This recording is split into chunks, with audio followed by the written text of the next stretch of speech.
We're going to take a quick roll call to make sure that members are present. I have to unmute Alan, so. Yep, that's okay. You are unmuted. Okay. Representative McConkey. Clerk is here. Representative Bucco. Present. Thank you. Representative Alstier. Not present. Representative Cordelli. Here. Representative Crawford. Here. Representative Nelson. Here. Representative Smith.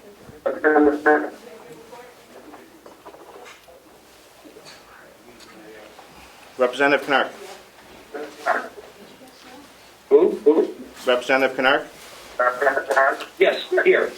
Thank you. Representative Marsh. Present. Representative Burrows.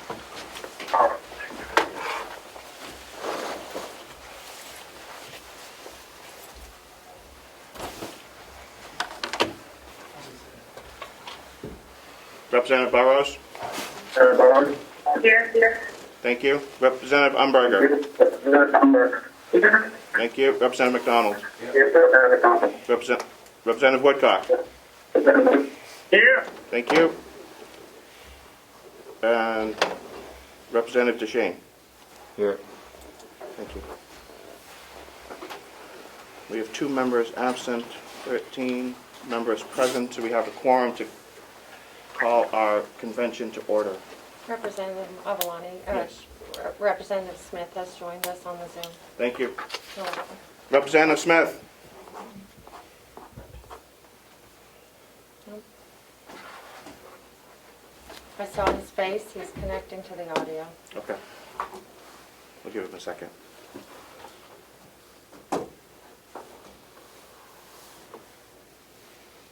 Good morning. Good, you? Very good. Thank you.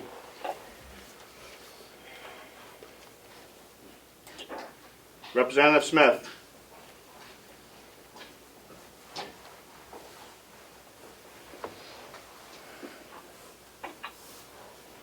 Morning, Damon.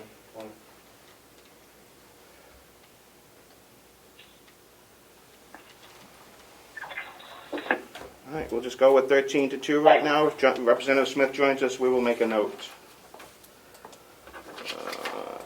Pledge of Allegiance. Want to lead us off? I pledge allegiance To the flag of the United States of America and to the republic for which it stands, one nation, under God, indivisible, with liberty and justice for all. Can everybody remain standing for a second? Today is Pearl Harbor Day. Can we have a moment of silence?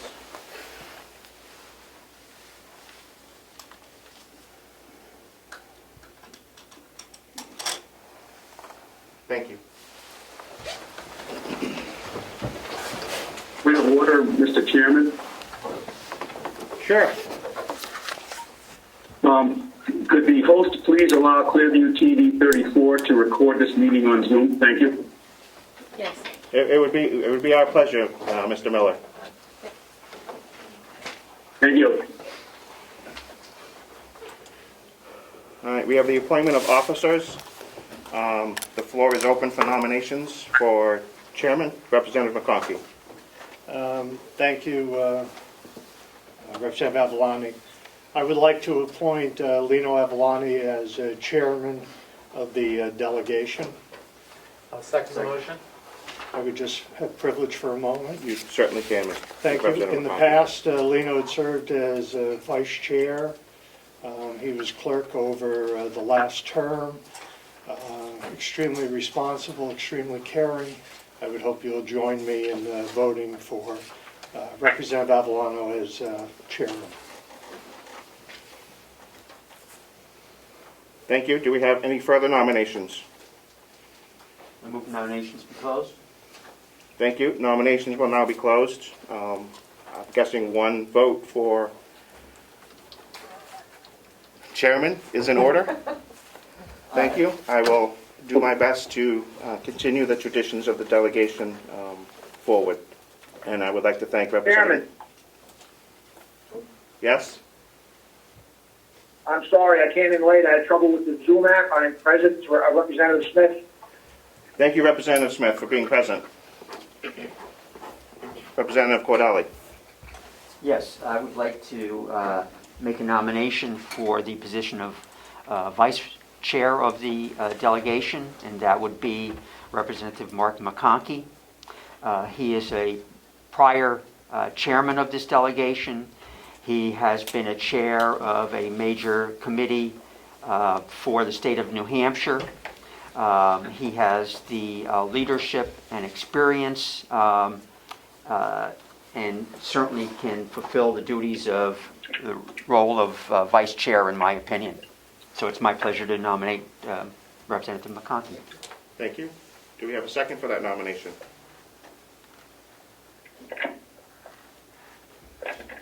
Second the nomination. Thank you, Representative Nelson. Do we have any other nominations for Vice Chair? Mr. Chairman, I'd like to nominate William Marsh for Vice Chair. Okay. Do we have a second to that nomination? I'll second that.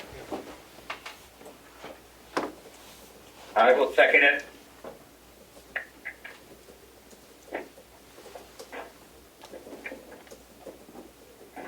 Who was the second? Could you just identify yourself? I thought I heard somebody on. Gary. Here. Representative Smith.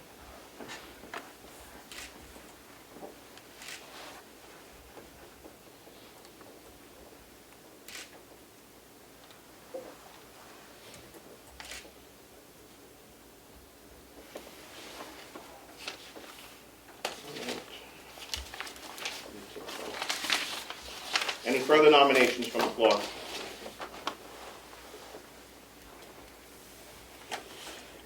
Seeing none, nominations for Vice Chair will be closed. Call the vote. Representative Representative McConkey to be Vice Chair. Or do we vote on that? Yeah, you're gonna need a roll call. I would imagine. Okay. So finish with you? Yes. Do you want to? May I ask what the motion is? You said for the motion for Representative McConkey to be the vice chair, but we have two people.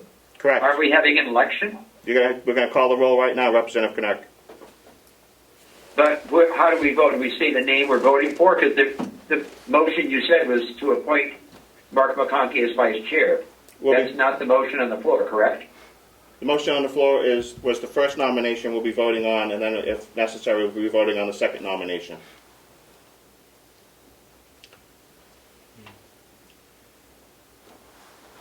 Yeah. Okay. Is that how the votes usually happen? It'll be yea or nay. Correct. It'll either just be yes or no. Question, Mr. Chair? Good morning. Yes, Representative Woodcock. Why wouldn't you just be voting straight names? Well, we have two nominations. Put the ballot. We have two nominations, and we can't have a in-person ballot right now, so it's going to be by roll call because we have people on Zoom and people in person. But the roll call can be, if I may, Mr. Chair, the roll call can be the name. It's an undue advantage to take one person all the way through and then go to the other one. Even ballot. Mr. Chair, I think what Representative Woodcock is saying, could you call the, roll call, and then the representative could say Marsh or McConkey. Could you do it that way? That is correct. Thank you. You're welcome. I have no objection to that. If anybody else has an objection to that. No, it's your call. Okay. We have two nominations, McConkey or Marsh. When your name is called, please respond with either McConkey or Marsh as your vote. Representative McConkey. McConkey. Representative Bucco. McConkey. Who's that? Representative Elsier. I guess. Representative Elsier? No, McAleer. Oh, my McAleer. apologies. My apologies. Representative McAleer. Marsh. Representative Cordelli. McConkey. Representative Crawford. Marsh. You can keep that. Yeah, I do.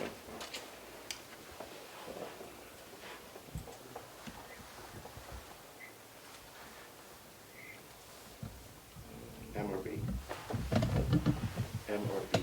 Because if you do M, it's going to be Bill or Mark, McConkey or Marsh. I'm going to restart the roll. All right, Representative McConkey. McConkey. Representative Bucco. McCarthy. Representative Acalier. McAleer. Max. McAleer. Representative Cordelli. McConkey.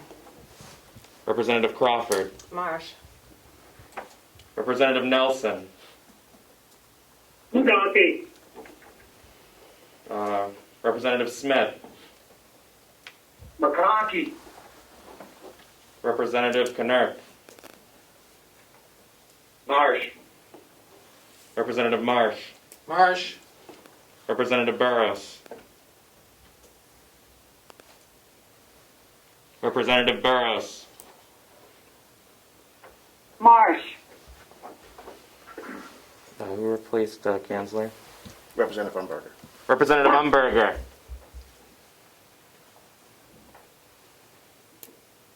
McCarthy. Representative McDonald. Representative Woodcock. Marsh. And Representative DeShays. Marsh. And Representative Avelli. Avalani. McConkey. Let's count. 1, 2, 3, 4, 6. 7 for McConkey and 1, 2, 3, 4, 5, 6, 7, 8 for Marsh. Marsh wins 8-7. Representative Marsh, congratulations. Congratulations. You want to take your seat?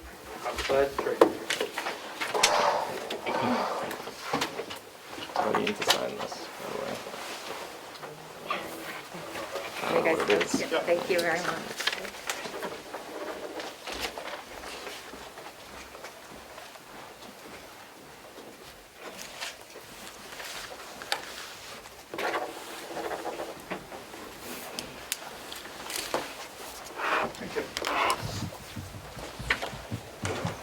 Two nominations for clerk.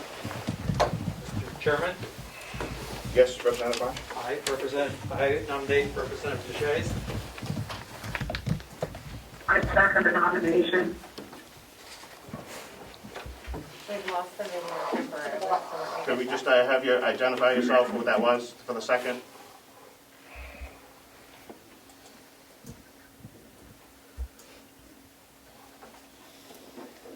I'm guessing that was Representative Umberger. You are unmuted. Could you identify yourself, who the second was? I'm sorry, it's Carroll Umberger. Thank you, Representative Umberger. Thank you. It's Carroll Umberger.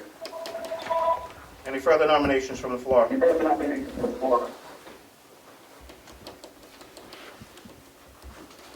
Seeing none, cast one vote for Brody DeShane to be our clerk for the next 2 years. Congratulations. Thank you. Thank you, everyone. All right.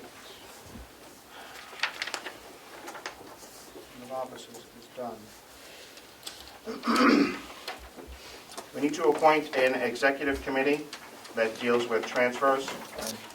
We are to have an equal number of representatives from each party based on how we are organized. We will have to have 4 Republicans and 2 Democrats on that committee. Seeing as the clerk, vice chair, and chairman are automatic members ex officio, we would need 1 further volunteer from the Republican side and 2 volunteers from the Democrat side to be nominated to those positions.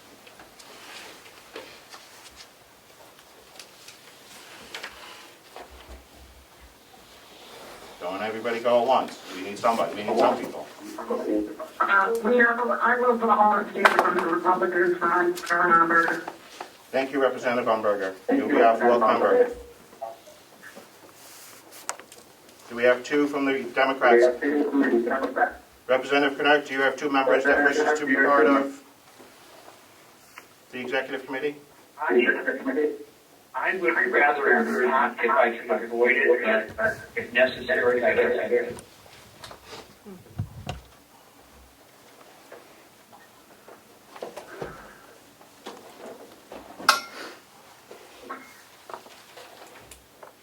we need to have 2 of the minority membership as part of the executive committee, so could I have 2 members, please? I nominate the other 2 people in my party. Well, there's 3. Who are our members of the Democrats? Oh, Go ahead, whoever that was. Representative Bucco? May I? Yeah, well, since I'm, yes. Representative McConkey. May I see the list of Democrats, and I'd be happy to nominate 2. Representative Bucco has his hand up. Representative Bucco, Yes. you had your hand up? Since I've been on the executive committee, I'll volunteer. Thank you, Representative Bucco. Do we have one further volunteer from the minority party?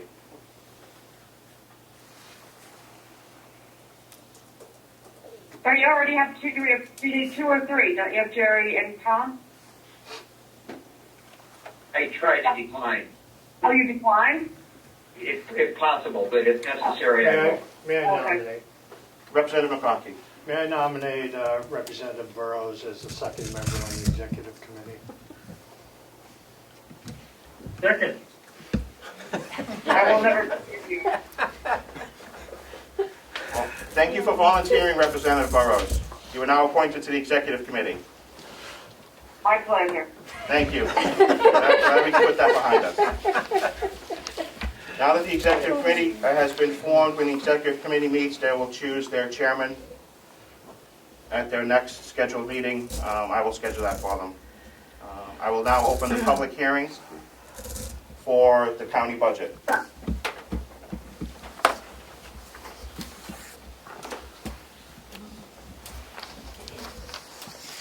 Commissioner Carroll, would you like to present the budget? Well, our CFO was going to do that, but he has disappeared. Okay. Do you want to try a couple minutes until he gets back? Okay. Well, the commissioners are on the advisement of department heads. We have worked on this for 2-3 months. Oh,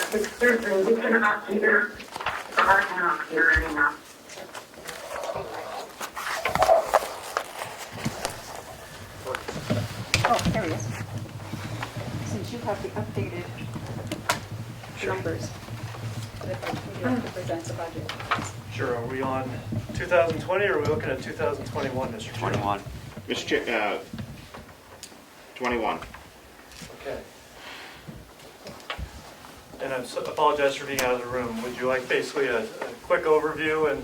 I would love a quick overview. Okay. So, quick overview. You should have all received, of course, a copy of this. So the Commissioner's proposed budget comes in at $35,568,183. This is a 2.5% increase over the adopted budget for 2020, a difference of some $868,000. I do want to remind members of the delegation that the nursing home is currently in negotiations with the unions about a new contract, and this proposed budget does not include any funding for potential pay raises for union employees or to raise line items. So that is something you'll have to consider in the coming months. Most of you are probably aware that New Hampshire retirement systems rates are being adjusted mid-year 2021. They're going up considerably. For Group 1, they're rising 26%. For Group 2, that's going to be the sheriff and the jail primarily, that's going to be up 19%. The impact overall in our budget is close to $200,000 for retirement costs. And I also want to point out that in looking ahead to fiscal 2022, that impact is going to be potentially closer to $400,000, because for this year it's going to be for 6 months. For the next year it'll be for 12 months. This is obviously going to be something that's going to impact local municipal budgets too, and I know many of you are involved at that level, and so that's something to consider. I do want to remind you also that personnel are our largest expense. Some $13 million of that $35 million budget is direct personnel costs. The payroll alone at the nursing home, nearly $5 million. That at the jail, just over $2 million. Health insurance costs alone, an additional $3 million. And I mentioned that in part because as you go through this process, I would like to encourage you to focus on things, large items that move the needle. And personnel costs is one of those large items that is a fact of our budget.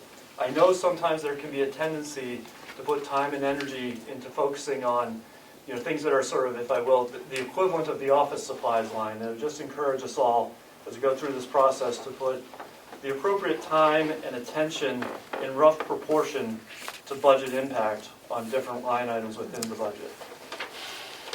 A couple of things that I also want to suggest that the group consider. We have a couple of things that are sort of unfunded potential liabilities that exist within the county. One of them is retirement or separation costs for employees that we don't really budget for. Another might be something like inmate meds. We have a line item for that, but something unexpected could happen in either of those categories as examples that can blow significant holes in individual department budgets through no fault of their own, if you will, not a management issue at all. And we currently don't really have a way of dealing with that.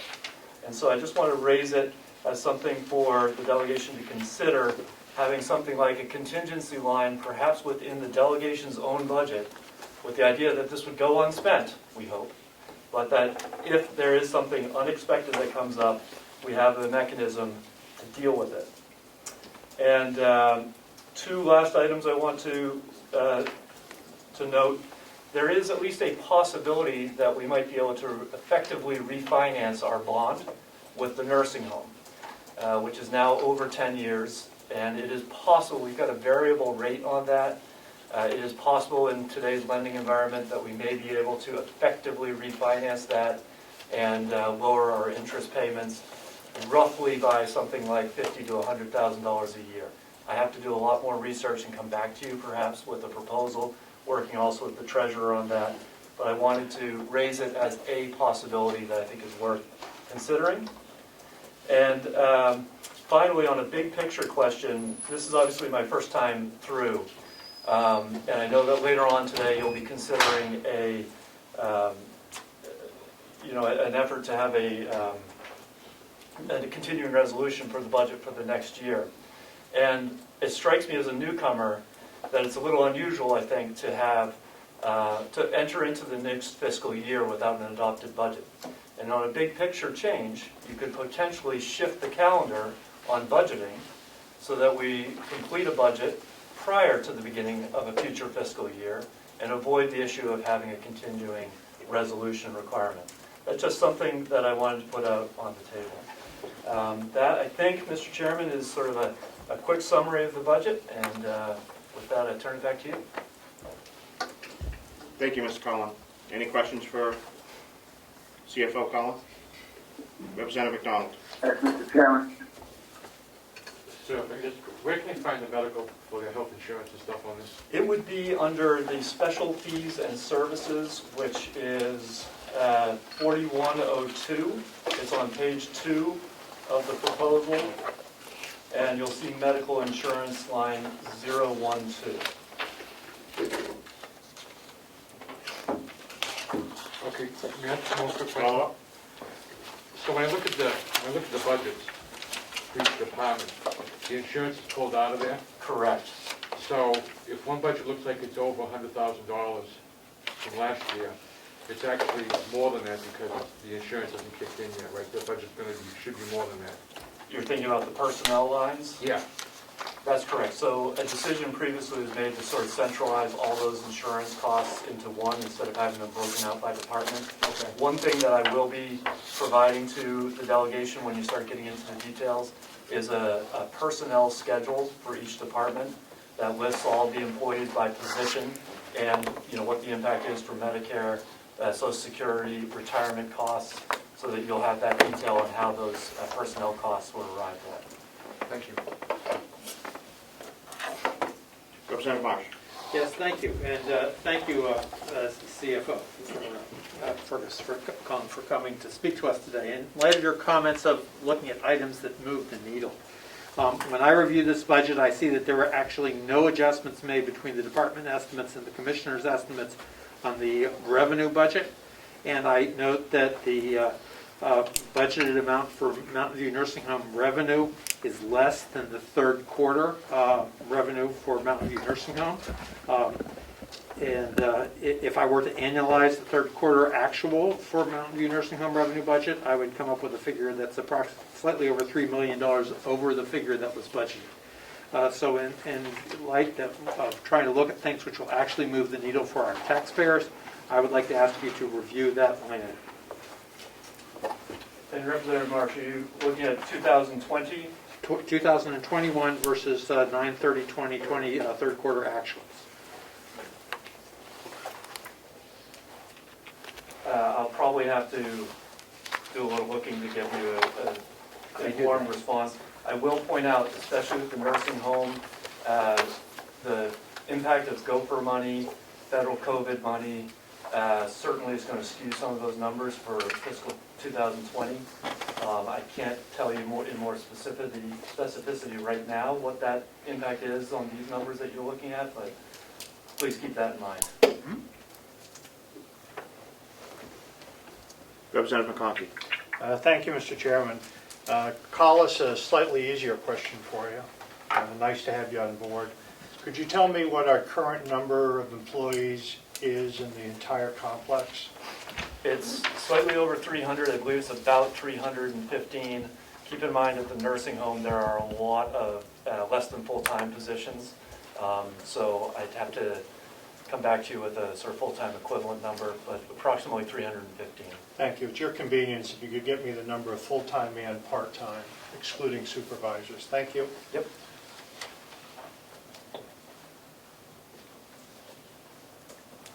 Mr. Chairman. Representative Smith.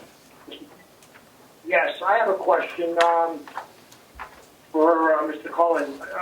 On the revenue sheet, you're using $2.4 million of surplus to reduce taxes. I assume you're referring to the unassigned fund balance, which is the technical name for that, correct? Yes, and Representative, you raised a good question that I should have addressed in my preliminary comments too, and I know we're going to address issues about the audit later on. Because the 2019 audit is still not complete, although we expect to receive a draft in the coming weeks, it does mean that we don't have a starting figure for fiscal 2020, which means I can't really give you, with a lot of confidence, a number for fund balances. And I know that's a significant challenge as we put together a budget. We are expecting to receive a draft of that in the next couple of weeks. So for now, there's a placeholder in the revenue line for something we think will be in the right ballpark. Okay, just to follow up on that, I just think for clarity for the public, it should be referred to the correct terminology, which is the unassigned fund balance, which I know you just addressed, not surplus, because the word surplus is misleading to a lot of people. We ran into this in the town of Ossipee. I'm a selectman there, been through the budget process, and we relied so heavily on that unassigned fund balance over the years, we had to actually rely heavily on a TAN note to pay for the use of that. So my question is that cash on hand, or is that purely the number that came back from the auditors in the previous audit?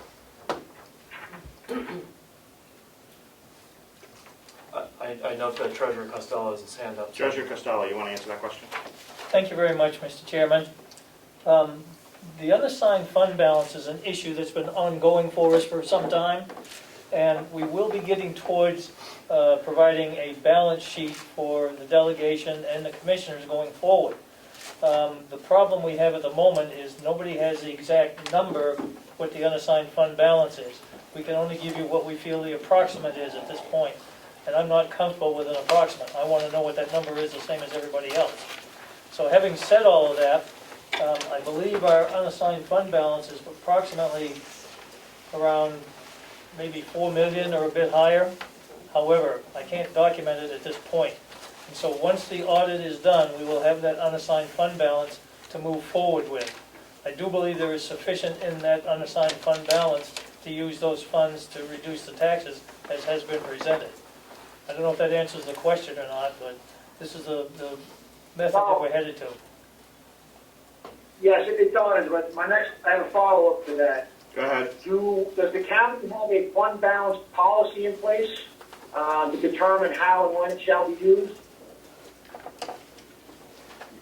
Yeah. Commissioner Costello. Thank you very much, Mr. Chairman. To answer that question, I believe there is a policy in place that allows a certain percentage that needs to be kept available in that fund balance.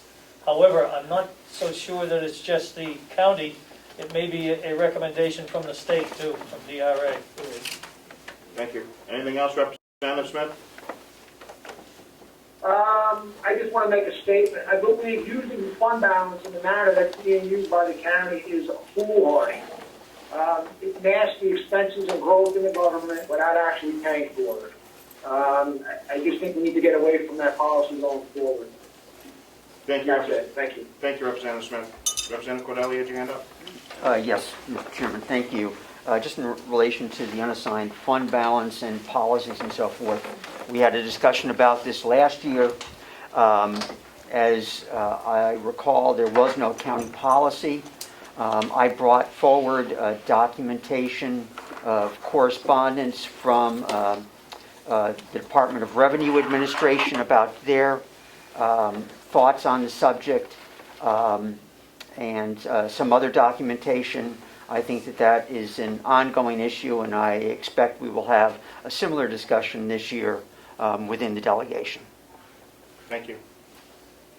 Anyone else? Mr. Chairman? Mr. Chairman? You have to identify yourself. I can't see your name. Representative. Representative Bucco. Go ahead, Representative Bucco. Thank you, Mr. Chairman. In regards to the unassigned fund balance, it definitely is not a cash account. What it is total assets minus total liabilities. It's a book figure, and whatever it is, it's not cash. I had a couple of other things on the continuing resolution. We run into this every year because our budget doesn't start until we run on a calendar year, and so we end up running the first 3 months. That's why we have to have a continuing resolution, because we don't start working on the budget until the beginning of the year. There was one other issue. There was one other question I had with the financial officer mentioned that there was employees that we do not budget retirement for. What is that? What positions are those? Yep. Mr. Cullen? So, and by retirement, I mean typically would be paid time off that has accrued through their service. So if somebody were to retire, someone who had been long-serving, in some cases they might be legally entitled to a payout of over $10,000. Not often, but sometimes. We had this come up a couple of times this past year. There are at least a handful of employees I'm aware of who, if they retired tomorrow, would be eligible for that accrued time off, paid time off payout on their way out. And generally speaking, that is not something the county has budgeted for in the past. Sometimes people have anticipated, I know this person is expecting to retire next year, and they'll put it in their budget, but that seems to be more the exception than the rule. Thank you, Representative. Thank you. All set, Tom? Representative Bucco? Yes, thank you. You're welcome. Representative Crawford? Thank you, Mr. Chairman. The question I have for the commissioners is, do you have any type of policy that I know, and when I was on school board, we had a policy that teachers had to notify us at least a year to 2 years before they were going to retire. So do we have any type of policy that could give us some type of calendar on who is the intention of someone who is going to retire, so we could budget for that for the next year? I mean, could we make a policy like that, or is that something that is a union thing? You know what I mean? I will simply address where it has been a problem, has been when it hasn't necessarily been a voluntary retirement, but a separation. And additionally, you could have something where a health condition occurs and someone has to retire unexpectedly. In either of those cases where we haven't been able to anticipate it, we have a liability that we haven't budgeted for. Thank you. Did I hear Chairman, something? can I ask one question? Sure, Representative Smith. Just something, I'm not sure if the county can do it, I would imagine they could. In the town, we have a capital reserve set up for this very situation. Every year, a little bit of money gets put aside to cover these unanticipated costs of retirement. I don't want to use the word buyout, but what they're entitled to with union contracts. I don't know if that's ever considered or discussed by the delegation of the commissioners. Thank you, Representative Smith. Treasurer Costello. Thank you, Mr. Chair. I just wanted to clarify once again this unrestricted fund balance. This is a moving target, as has been pointed out. You are correct. It is your assets minus your liabilities. At any point in time when you write the checks out, that's going to affect your fund balance. It's not necessarily a cash account, if you will. So I want the delegation to be well aware of that fact, that that fund balance number can change almost on a daily basis. What my goal is to make sure that you have at least an idea on a monthly basis what that fund balance is, and it's going to be a snapshot in time. Thank you. Thank you. Anyone else? I have a question. Representative Burrows. I'm not ignoring you, but we'll get to the public in a second. Representative Burrows. Okay, yeah, I know we're not getting super deep into the weeds today in terms of line items, but I have two quick comments. One, under the regional section 9180, it should be noted that Whitehorse Addiction has $150,000 allocated for a new facility, which they now are not planning to build. And I just want to state on the record that I was really dismayed to see that starting point $30,000 was moved because their salaries are too high, which will come as a real shock to the people who work at starting point. That money was not to go to salaries, it was going for emergency funding, which not only impacts victims, it impacts children. So that's my statement. Thank you. Did you have two? Did you have one more, Representative Burrows? No, that was my statement about Whitehorse and about starting point. Thank you. Thank you. Commissioner McCarthy? Yes, I just wanted to make it clear that starting point was not because of salaries. It was because we have a policy that we don't give money to nonprofits who are also asking money from the towns. They do one or the other. And that was the reason why we voted against starting point, is because they also go out to the towns. It had nothing to do That's with not what the salaries. minute says, Commissioner. Excuse me. Did you have a question, Representative Burrows? I just wanted to respond to Commissioner. That's not what the minute stated from that commissioner's meeting. It did state that salary was the issue. The salary lines were an issue, but that was not why it was declined. It was because they were also asking for money from the towns. And we do not give both. Representative McDonald. I believe there's probably some other agencies or groups that we do give to that also ask money from the town, from the individual towns. I believe Whitehorse is one of them. If I may, Whitehorse gets it because the one from the town is for North Conway, where they have their other facility. Point of order, Mr. Chairman. Please identify yourself. Commissioner Babson. State your point of order, Mr. Commissioner Babson. Well, I don't know if there's a point of order or not, but could you have the last two speakers speak up because they're potentially inaudible? Thank you. Thank you. Thank you.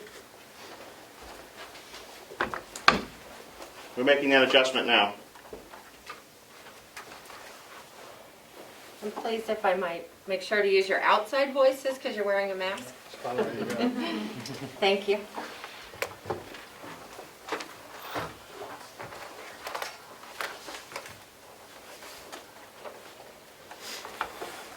Second and more? Okay, okay, well, yep. Put it up on something. Okay. Is that good? Yeah. Okay. Thank you. Do you want me to repeat my, Please, Commissioner.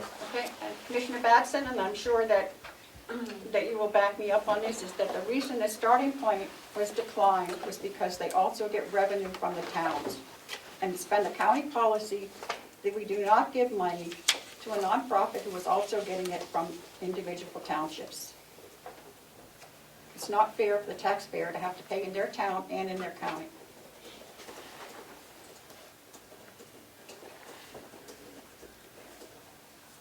That was less audible than it was before.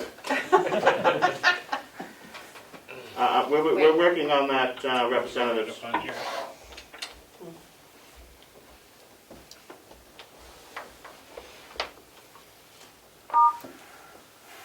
You are unmuted.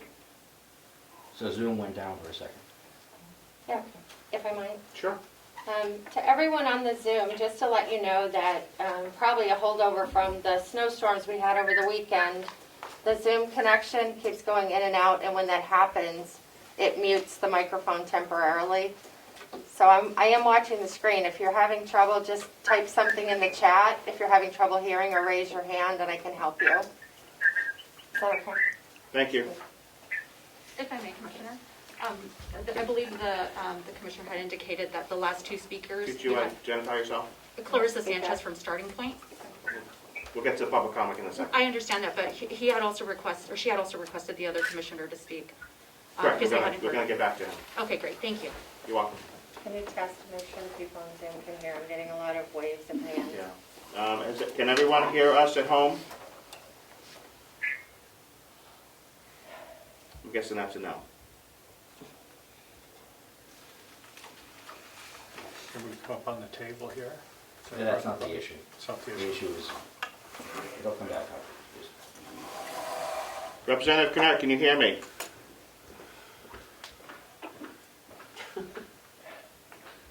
Yes, I can hear you. Thank you.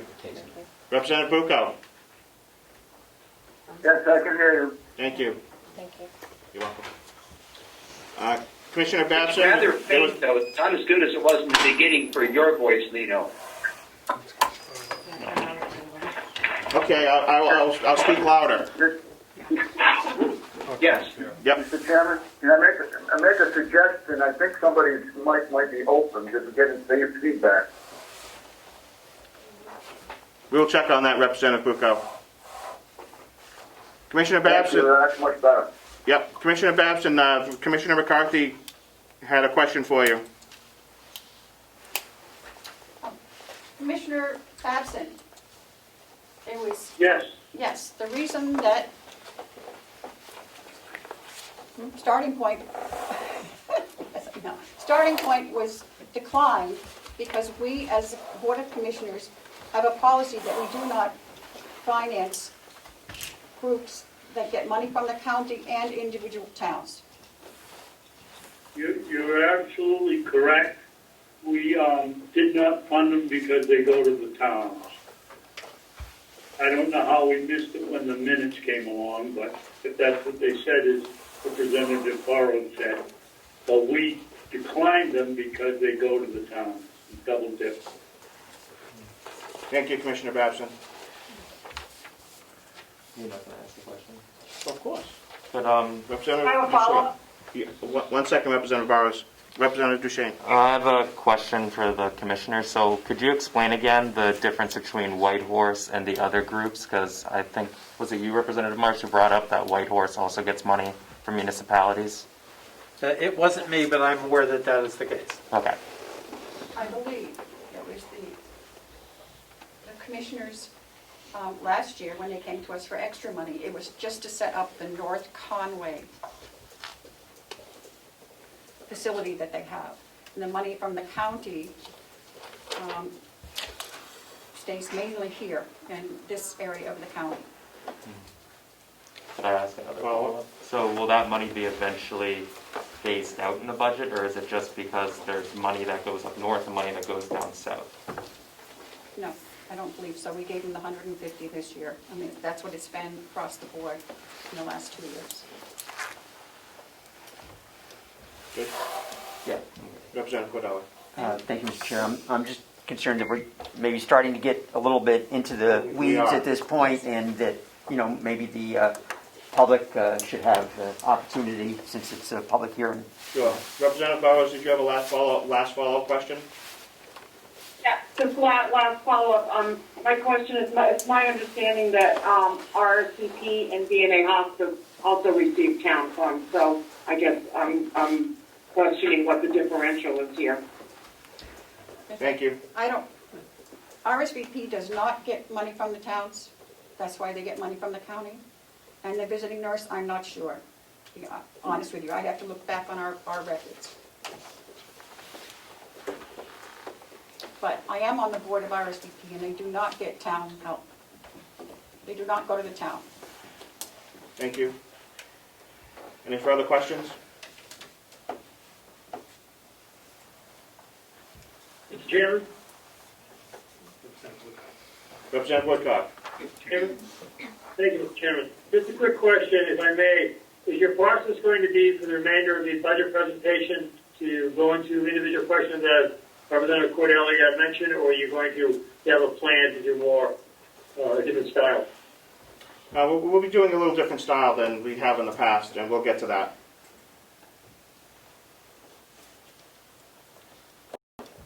Seeing Thank you, Mr. Chairman. You're welcome, Representative Woodcock. Any further questions? We'll take public comment on the public hearing for the Commissioner's budget. Please identify yourself. Clarissa Sanchez with Starting Point. Thank you for the opportunity to be here. I'd like to defer first to our executive director to follow any comments or back up any further comments that she would like to make with respect to this. If not, I'd be happy to speak.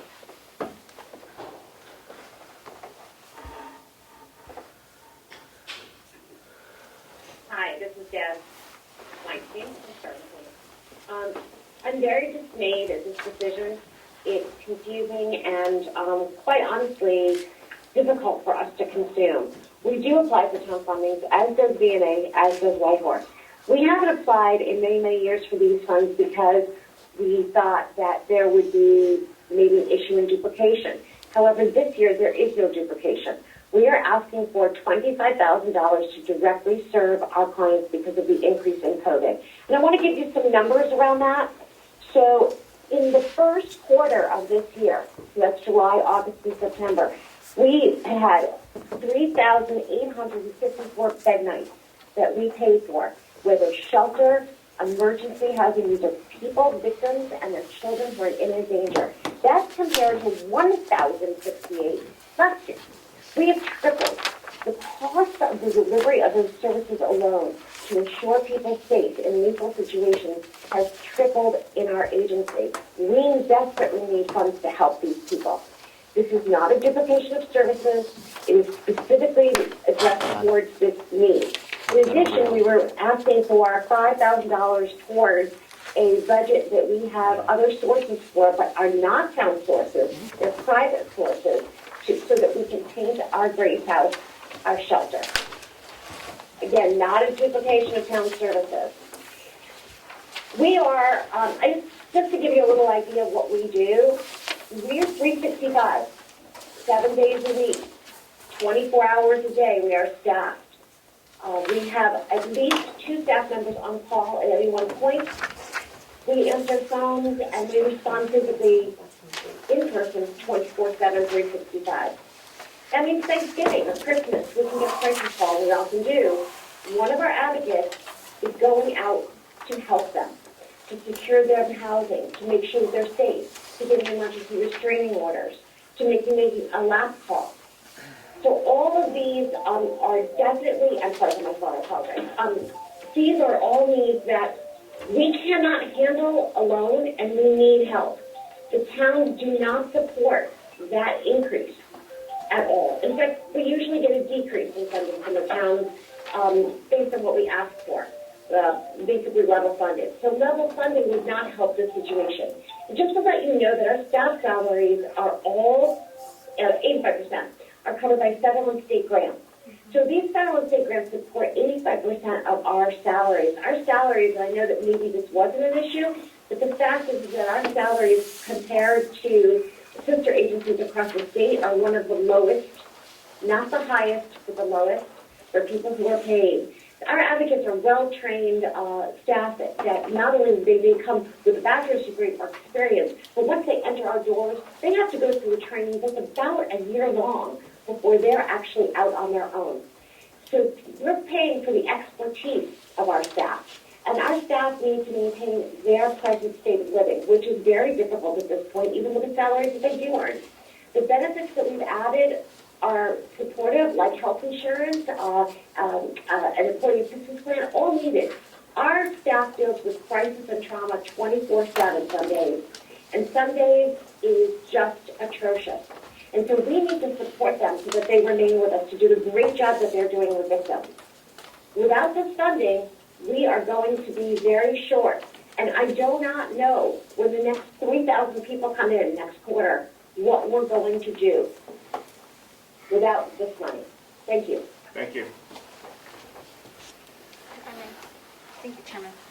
Again, my name is Clarissa Sanchez. I'm an administrative assistant at Starting Point. I was offered a position over a year ago that was full-time with benefits. I currently cannot afford to get benefits through Starting Point because my salary is $15 an hour. And I am contracted to work as an administrative assistant with Starting Point for 15 hours per week. I would love to be able to work with them more, and I can tell you I put in well over 15 hours per week. So when we factor in the time that not just simply myself, but also every single person, including our executive director, Deb Weinstein, our salaries are far, far lower than what has been budgeted and for the money that we receive through the state and federal funding. I do this work, and if I may, Executive Director Weinstein, speak on behalf of our organization and all of our fantastic volunteers, which we are a very, very small group. We do this type of work because we love to help the men, the women, the LGBTQI community, the children that we help on a daily basis. We oftentimes do work, like today, I go and pick up food that is donated by Brown Church in Conway. I don't get paid for that time. I take that food to our residents in our shelter because I want them to not have to spend their hard-earned money on food when they can be given this opportunity to be given food for free. I do it because I want to. I don't ask for reimbursements to be here. I don't ask for mileage reimbursement to go and pick this up. I do it because I myself, as well as my mother, have been victims of domestic violence and sexual violence. I do this work because I am passionate. I do this work because I am a law student who is also trying to juggle a second job because I can't afford to have medical care bought through Starting Point. I'm on Medicaid now for the first time in my life. And when I hear that it has been improperly reflected on the minutes that it was because of salary, I do not mean to take this personal, but I do take it personal because we all work extremely hard, just as many of our sister agencies do. And we do not double dip, as our executive director has said. We are simply asking for additional funding because we are flooded with need to be able to help more people that because of COVID-19 have been put in situations that have been endangering their lives because now they're stuck at home with their abusers and they cannot leave their home because of quarantine. So I kindly ask you to please dig deep in each of your hearts, each one of you today, and please reconsider this.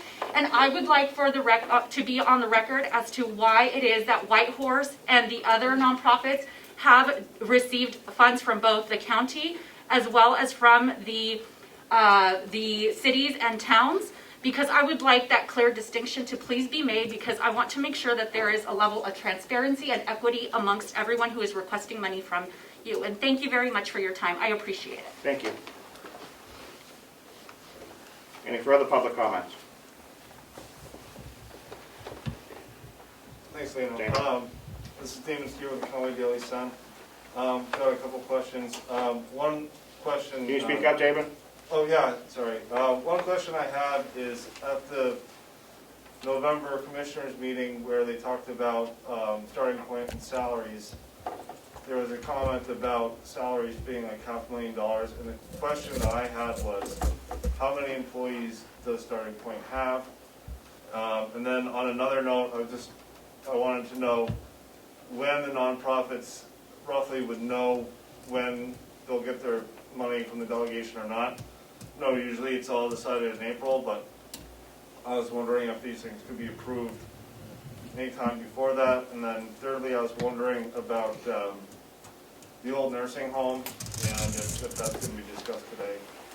And what the delegation, I would be very curious to know what the delegation will want to do about the old nursing home. Great. So your first question is probably best directed to the commissioners. Your second is we will get to the budget when we do the process and there will be approvals.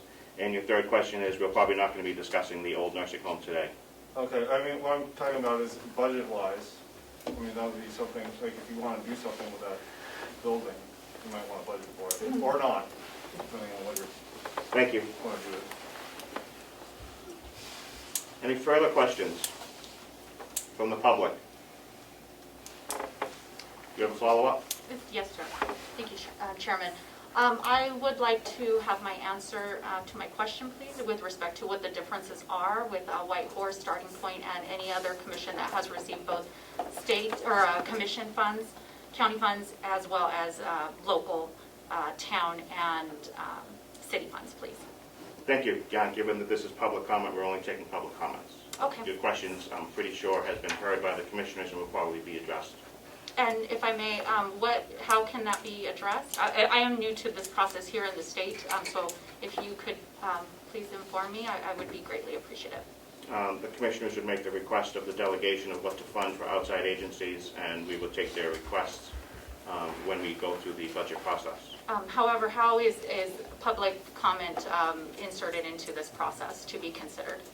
It's public comment, and we will take the comments under advisement and refer them out, and I'm pretty sure your questions were heard by the commissioners today. Okay. I'm sorry, this is David Stewart, the County Daily Sun again, or Representative Alawani. The commissioners, as far as I know, they've made their request to the delegation. Now it's in the delegation's hands. So I don't know why you would refer them back to the commissioners. If there was a question on the process from the commissioners, and it would be referred back to the commissioners. We don't vote on the commissioners what they do or don't do. We approve or disapprove of what they do through the budget process. Right, but you would approve the money that you would say, okay, Starting Point didn't get any money, but we disagree and we'll give them X amount, or we agree with the commissioners and we don't give them any money. That's the process, right? I mean, that's where it is right now. And then the commissioners, if they do get money, they can decide to spend it or not. So that seems like a question for another day. Correct. It's a question for another day.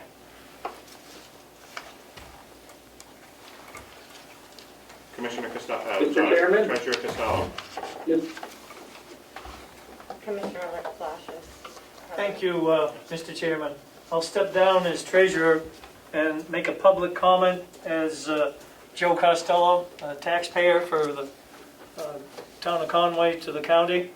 I certainly understand the issues that Starting Point's talking about. However, when I hear it's our money, it's not our money, it's taxpayers' money. And we're responsible to the entire taxpayers of the whole county.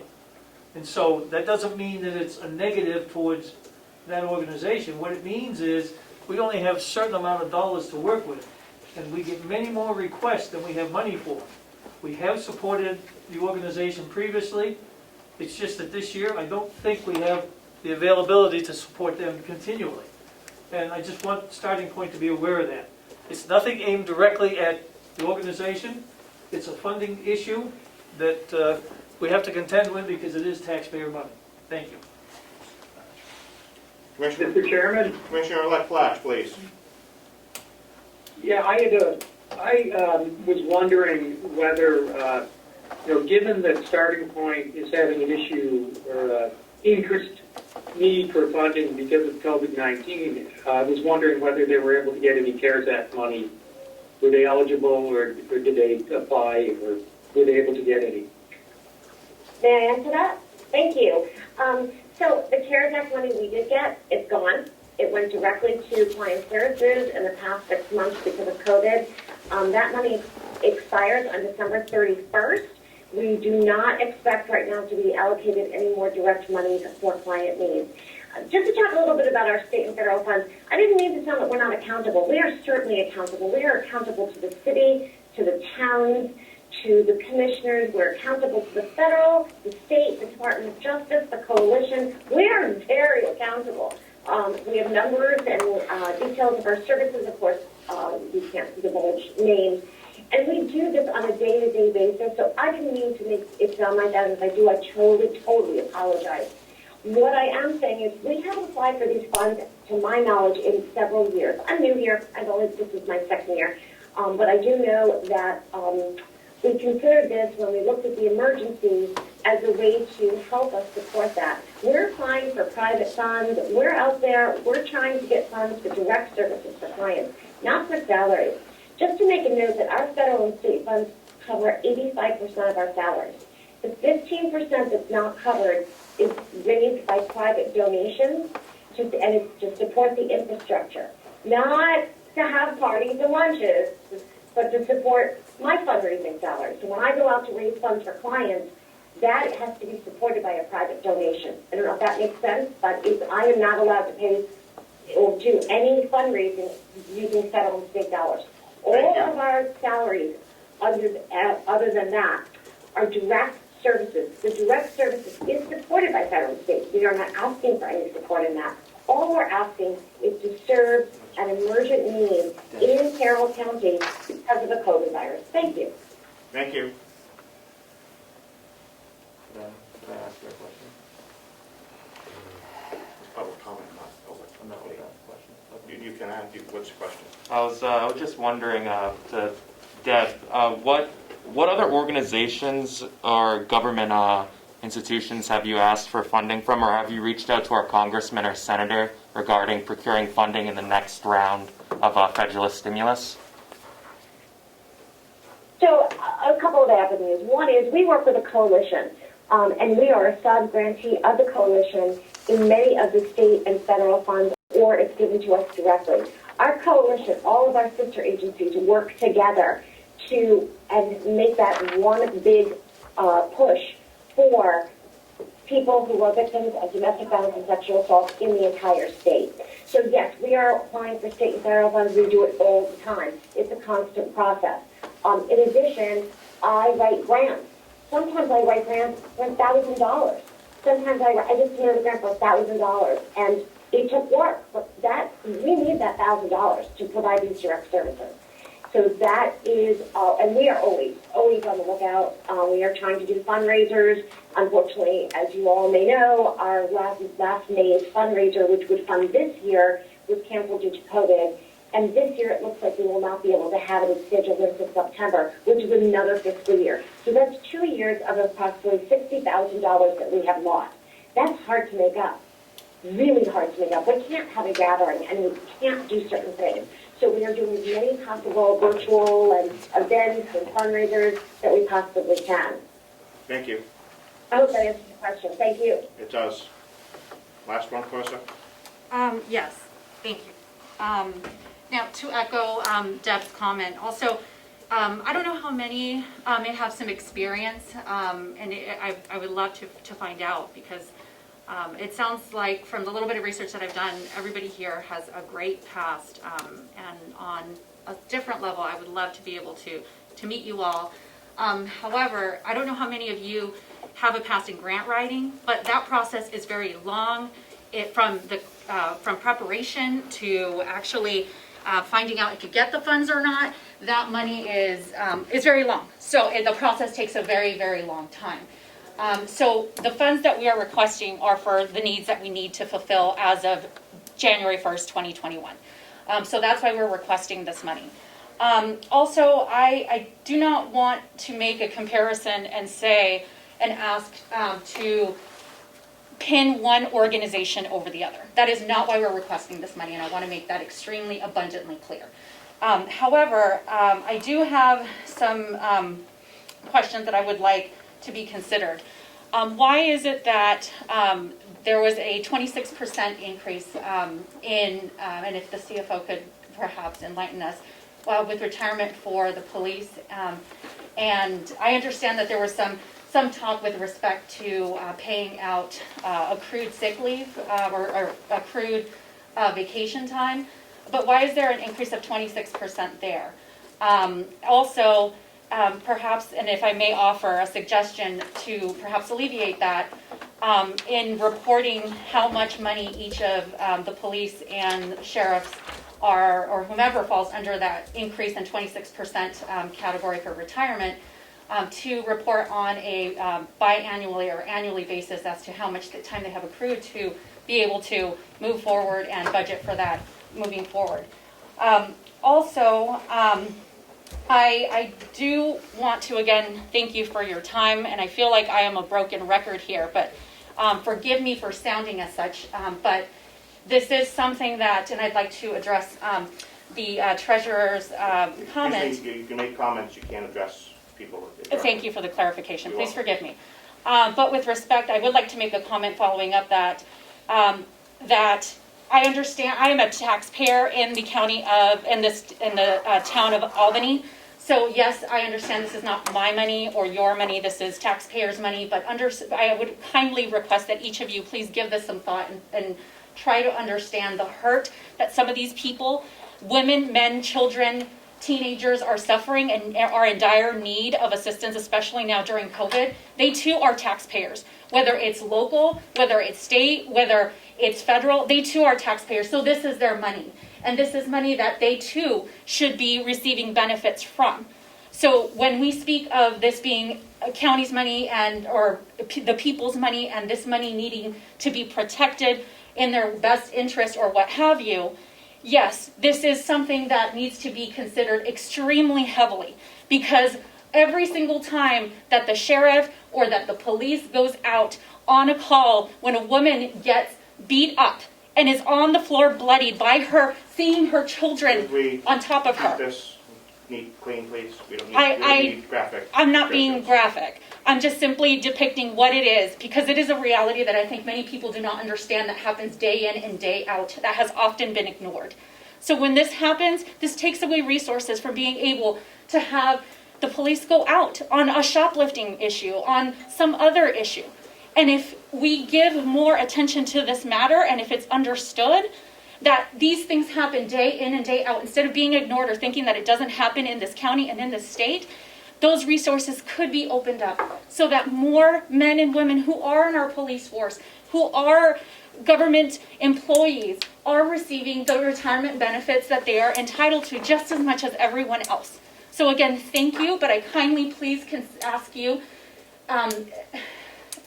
sorry, it's just he's on Messenger. Thank you. I kindly ask you to please keep this in consideration, that it is something that touches every single one of us. Thank you. Mr. Chairman, I have a question on the, if the town pays, if the county doesn't. Is that written in stone? What's the precedent for that? I mean, it seems to me that in a situation like this, which is really an emergency, that those expenses or the coverage couldn't be shared. I don't quite understand how that works. I guess I really don't understand the reason for that. I wonder if you could explain that. It has always been a policy of the Board of Commissioners that if a nonprofit is asking money from the county, that's fine. And we take numerous applications every year. But if they're getting money from the towns, we don't feel it's right that the taxpayer is paying twice for the same thing. And that's just been a county policy. It's a policy, but it's not written in stone. It's not written in stone. Okay. Do you have a follow-up? No, I'm sorry. Thank you. Representative Podella. I would suggest, I believe it is practice that nonprofits requesting funding do fill out an application with documentation, and that information would be available at a later date for delegation members to review. Thank you. Is that? Yes. Thank you. Any further questions? Seeing none, we'll close the public hearing on the 2021 Commissioner's budget. Representative Cordelli. Thank you. Since the public hearing is closed, I do have an additional item related to the budget, and that is a statement that I would like to read. We, the incoming Republican members of the county delegation, believe that the proposed 2021 Carroll County budget presented to the public hearing reflects a spending level that needs to be reduced. 2020 saw a tax increase on county residents of 6.8% passed by the Democrat majority on a party line vote. It was a 13% spending increase over what was actually spent in the prior year. This proposed 2021 budget is a 15% increase over 2019 spending. We believe that the continued high budgeted spending levels cannot be sustained and will lead to even higher tax increases in the future. It is the intention of the incoming Republican delegation members to protect our county taxpayers by passing a 2021 budget with a more reasonable and realistic spending levels. It is also our intention to work cooperatively with the commissioners, both current and incoming. We therefore respectfully request that the commissioners reduce the proposed 2021 budgeted spending levels to the 2019 budget level of $33,200,000 with no tax increase for county taxpayers. And I would request that the delegation coordinator include this statement in the meeting minutes. Can I request an electronic copy, Mr. Chairman? I will send it to you this afternoon. Thank you. Thank you. Is that your motion, Representative Cordelli? I would hope that the commissioners, both current and then incoming in January, would go back to the drawing board and revisit the budget that they have submitted to us, and maybe sharpen their pencils to reduce the spending levels as per our statement. Thank you. No, go ahead. Commissioner, I'm sorry, Treasurer Costello. Thank you, Mr. Chair. The Commissioners has presented its budget to the delegation within the time frame and constraints of the RSAs. I'm going to pass out a copy of some of the lists and allow the delegation to take the time to research these RSAs. I do have to apologize, I do have a typo error in here under the word by, but Can we still accept it?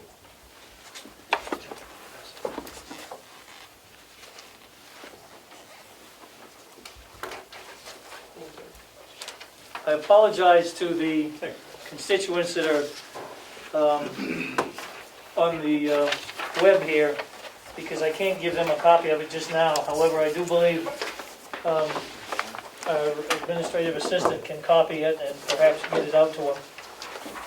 These are some of the things that need to be considered. As I said, the budget was presented to the delegation in the time frame that it needed to be. I'm not sure that the delegation has the authority to kick it back to the commissioners based on these RSAs. So I would respectfully ask the delegation to accept the current budget presented and move forward with that process. This budget has been worked over numerous times by all the department heads, and it has a very slight increase this year. I think something around about $800,000, which is less, about 2.5%. 2.5%, which is below the national average for increases. So, once again, I respectfully ask the delegation to accept the budget as presented. Thank you.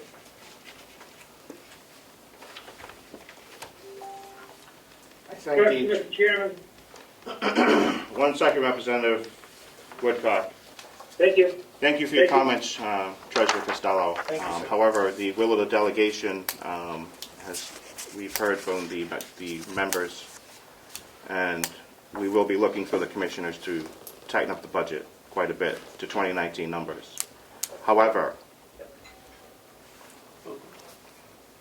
go ahead, Mark. I'm sorry, Mr. Chairman, go ahead. This has been done in the past. We have 2 new commissioners coming in. They should be able to look at the budget that they're going to be administering, and I think it is well within the purview, since we can't touch it for 30 days, to have the commissioners go back to the drawing board. If Thank I you. may respectfully ask, sir, You certainly can. yeah, this budget was presented to the delegation on what date? Today. No, it was presented to them earlier. When did you receive it? When did you receive it? This is the public hearing to accept the budget, so it would be today. I understand that. What I'm asking is, when did the delegation members actually receive in hand this budget? Mr. Chairman, Go ahead, Representative Bond. I would point out that the delegation didn't exist until it was organized this morning, and so therefore we didn't receive the budget until this morning. Whether or not individuals may have looked at it in the past is irrelevant to that fact. Thank you. Very good, I appreciate that. Thank you very You're much for welcome. the information. Representative Woodcock. Thank you, Mr. Chairman. Just a quick question on just a clarification that I'm not sure if the Democrats or the group has not met and talked about the budget, but I would suggest to you that we are equally concerned about the tax rate across the state and also recall that the commissioners who submitted the budgets last year were all 3 from the Republican nomination, and as are this year. So I don't think it's a party thing. I do agree with Representative Cordelli that there's a concern. To that point, if I may have a question, Mr. Chairman, I didn't hear any vote on Representative Cordelli's letter. You sort of requested it if there was a motion. There wasn't. So is there any action being taken that one person can direct the commission to do something? I think we'll be getting to the motion momentarily. Somebody else have their hand up? Representative Unberger, did you have your hand up? Yes, I did. I'm sorry. I understand where the treasurer and the commissioners are coming from, but I also understand that I think it would be better for the commissioners to take action than it would be for the delegation to take all the action. I would hope that we would not set up a confrontational kind of situation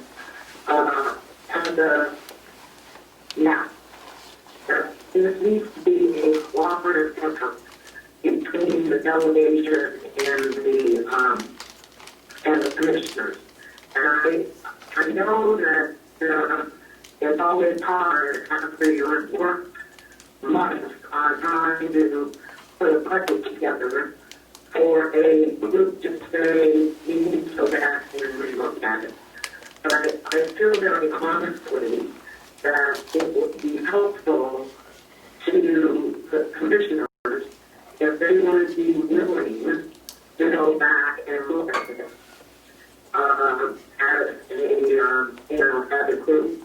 Because I've been sit here, or I've been sit at a meeting, and getting all the cuts that need to be made. But maybe I'm making the wrong cut. Because I don't have the intimate knowledge that the commissioners and the department heads have. So that's just my comment, and I sincerely ask that this be reconsidered on the part of everyone. Thank you. Thank you. Representative Marsh? Thank you. Yes, I was pointing out to the chairman that the delegation and the county convention could at this time accept this budget for the purposes of satisfying RSA 24:21A, but ask the commissioners respectfully to consider giving us a revised version at some point in time in the next 30 days at their convenience. And if it makes the chairman happy, I will make that as a motion. Representative Cordelli. I would just ask that perhaps there is no time frame inserted into the motion, as the new commissioners coming in will not take office until, I believe, the first week in January. So I would accept that, yes, Yeah. as friendly amendment. Yep. Yes. And if I could also follow up and just point out, following up on Representative Umberger's comment, that our statement included the sentence that we intend to work cooperatively with both the current and incoming commissioners. This is not trying to set up any kind of confrontation. As someone had suggested, this is a cooperative effort, and we are just asking the commissioners maybe to take a look at the budget, which includes a 14% increase in the amount to be raised by taxes. 14%. And I think that with the new two incoming commissioners in January, they would probably like to have some input into the budget as well. Representative Bosch. Yes, I want to agree with Representative Cordelli here. The intent of the delegation is to request the continuing input of the commissioners as we develop the county budget over the next several months, so that this process does not become a confrontational process going forward. And that is the intent of our request here today. Thank you. Treasurer Costello. Thank you, Mr. Chairman. Can you wait a minute, please, ma'am? Of course. I apologize. This wasn't meant to be a confrontational issue. I was only bringing to light some of the RSAs that we need to take a look at to make sure we're not breaking any laws or rules. I think Vice Chair Marsh has an appropriate answer here by accepting the budget as is, and then asking to perhaps the commissioners to reconsider some things. The problem, quite frankly, that I as treasurer am having, we heard a story here of an agency in dire need of financial assistance. But yet, we're also hearing we want to go back 2 years to a budget that I don't feel is, in my humble opinion, is reasonable to work with. How can we do both? We can't. So I just bring that to light. It's at the will of the delegation. Thank you. Thank you. Representative Duchesne. So I just had kind of, is there any way you could send the... Can I speak, sir? Hold on one second. Sorry. I was just wondering if you could send the full RSAs to the delegation, Treasurer Costello, because I look at 24-21 in the way that you summarize it, and I assume this is a summary, is that it says you'll present it to the county convention prior to 12/1, but we aren't sworn in until after that. For example, I had no constitutional duties, and even if I received it in the mail, and even if you said that receiving in the mail is presenting it to me, I still am not a representative and part of the delegation until I'm sworn in, I believe, on the 3rd. So those duties don't start until then, even if we accept that argument, but we're accepting that the actual presentation was today.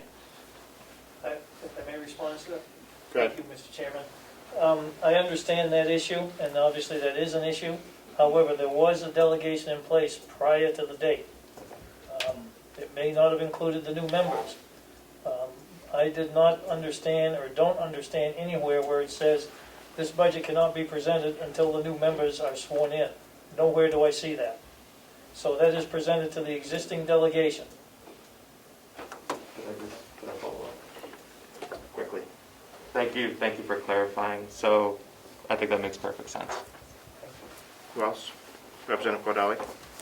Would a motion be in order? It would. I would probably get one from Representative Marsh, since he was the first on the motioning. Thank you, Mr. Chairman. I will make the motion that we accept this budget for the purposes of satisfying RSA 24:21A, and that we respectfully request further input from the county commissioners regarding revising this budget to the intent that the Representative Cordelli spoke to earlier. What was the RSA that you cited? 24:21A. Okay, that's what I said. Do we have a second? I'll second. Okay, so Representative McClure? Yes. Second? Yes, I second it. Thank you. Any discussion? Commissioner McCarthy. Yeah, yes. Oh, I'm Yes. sorry. I didn't see it. Representative Connect. My fault. Go ahead. No problem. Yes, I think this is what was bothering me is this conversation was turning again into a confrontation that's totally not needed.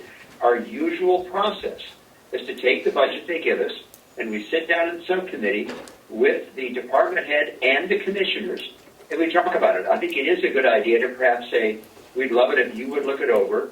As Representative Umberger pointed out, said we're not making cuts that are inappropriate, and they would look it over and see where might we be able to make some further cuts. But I don't think we need to be giving them ultimatums, and I think the current motion on the floor does not give an ultimatum. It just suggests that they would look further at it, and I think it's far preferable to the motion by Representative Cordelli because it means that, yes, we will go forward working together to try to figure out where we can cut in the way we have done year by year. Thank you. Thank you, Representative Connect. Any further discussion? Take the roll. Representative Mr. Marsh. Chairman, just clarification. Go ahead, Representative Woodcock. Mr. Chairman. Sorry, please, thank you. I heard Representative Marsh's motion, and then I heard a reference to the numbers that Representative Cordelli put in there. So could you clarify for me, is there a specific figure attached to this motion, or is it just a general motion to send this back for review? Thank you. If the clerk would like to read the motion, or otherwise I'll try to rephrase it, but I'm not sure my language will be identical to what it was before. I wrote request this budget in accordance with RSA 24:21-A and request that future changes be made in accordance with the delegation's request and expectations. Seeing as the delegation, at least the Republican members, have made their thoughts known to the commissioners, again, this is not a confrontational. I think this can definitely be more of a cooperative effort going forward. And does that answer your question, Representative Woodcock? Yes, it does. Thank you, Mr. Chair. You're welcome. Further discussion, Representative Marsh. Yes, I would like to point out that the budget does not just include the expenditures, it also includes the revenue, and I specifically asked for a very large revenue item to be reviewed, which the county CEO has promised to do so, and that single item could potentially result in much of the changes that we wish to see made. So this is not just merely a discussion of expenditures, this is a discussion of the budget. Thank you for that clarification, Representative Marsh. Seeing no... Mr. Chairman. Representative Bucco. Thank you, Mr. Chairman. Mr. Chairman, could you have the clerk or whoever read what the motion actually is? What I just heard doesn't sound anything like what Representative Marsh stated earlier. Sure, we can read it again. Request. Excuse me? Read it loudly. Will do. Noted, Representative Connect. Request this budget in accordance with RSA 24:21-A and request that future changes be made in accordance with the delegation's request and expectations.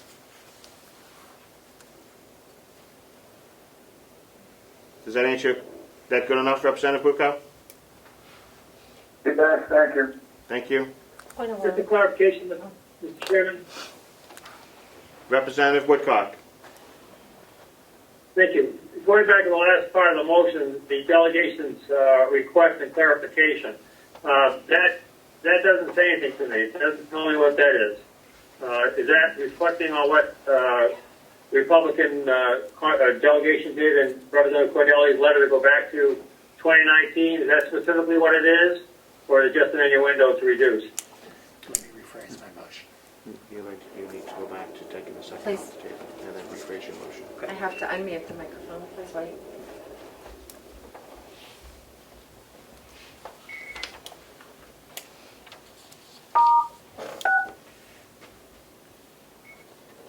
Are we good? Okay, sunshine, say something. I don't know. Can everybody hear us? Thumbs up? Looks like everybody's frozen. You look frozen. They're frozen. Carroll County, you seem to be frozen. We're not hearing anything right now, or is anybody else hearing anything? Representative Kinner, can you hear us now? Carroll County have been frozen for the last 15 to 20 seconds. I'd say no. Bob is agreeing. I could help Representative Comeau. Yeah. Can't hear anything. Okay, now you're moving. Now you're moving at least at the start. Can you hear us? No. Is anybody at the delegation actually speaking? We can see you moving, we cannot hear anything. How about now, Representative Kinner? Can you hear us now? How about Representative? The delegation is on mute. I'm not exactly sure why. And I sent them a chat, but I'm not sure who's actually monitoring it. And, there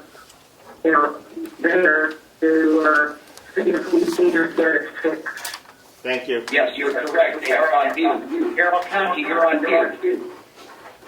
Bill, you want to write your motion? Yes, I'll write my motion while they fix the technical problems. Yeah. You don't have to use that. I have an extra piece of paper, Bill. No, they What did you say? Please stand by.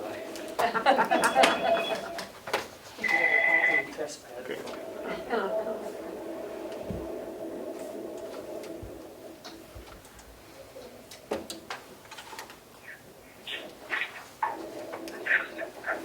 It's going to take me a minute. I'm going to have to reconnect our audio. How long you need, Mel? A couple minutes? 5 should do it, hopefully. We'll recess for 5 minutes, because I know I need to use the facilities. I think Representative McConkey already took the liberty. I did too. Thank you. Sorry, Mel.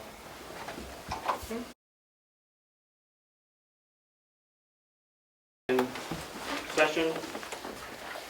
Can everybody hear us that is at home on Zoom or wherever you are?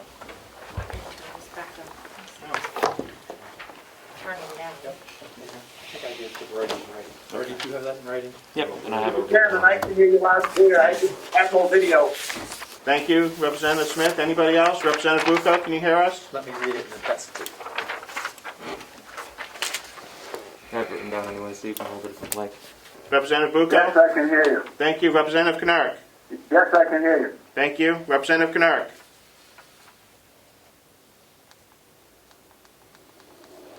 He's not in the picture. He's left the room.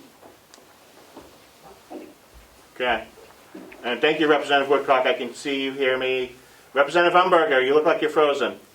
There we go.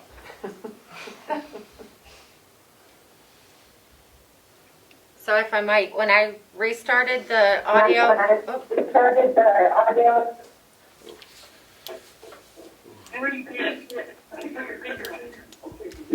Not only am I frozen, I'm frozen.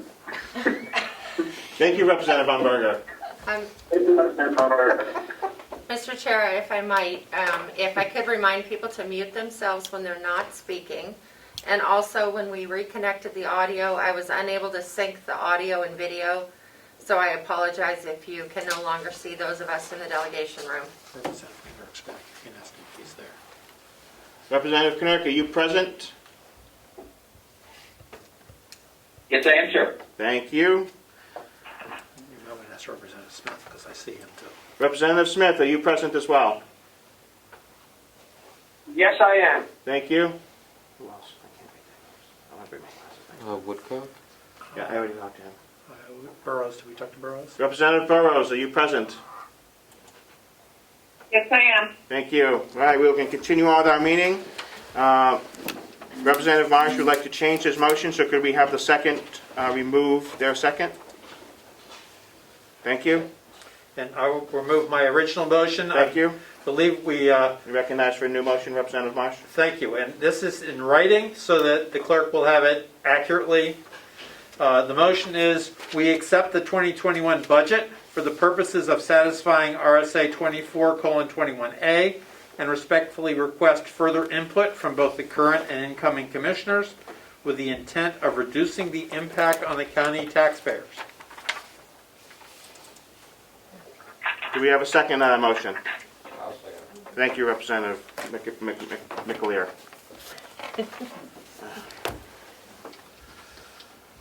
Any discussion? Does that satisfy the representatives that had a question about the first motion? Thank you. Thank Yeah, you. thank you. Thank you. Clerk, call the roll, please. Representative Marsh. Representative Marsh votes yes. Representative DeShays, I vote yes.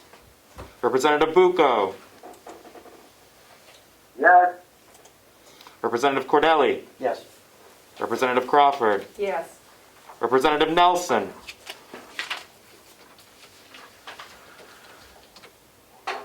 Representative Nelson. Did he not get back on? Yeah, he was the only one we didn't ask. Okay, just don't mark him yet. Representative Knark. Yes. Representative Burrows. Yes. Representative McDonald. Yes. Representative Woodcock. Yes. Representative McConkey. Aye. Representative Umberger. Yes. Representative McAleer. Yes. Representative Smith. Yes. Representative Avalani. Yes, And did I get everyone's names correct? you did. Representative Nelson again. Representative, Representative Nelson.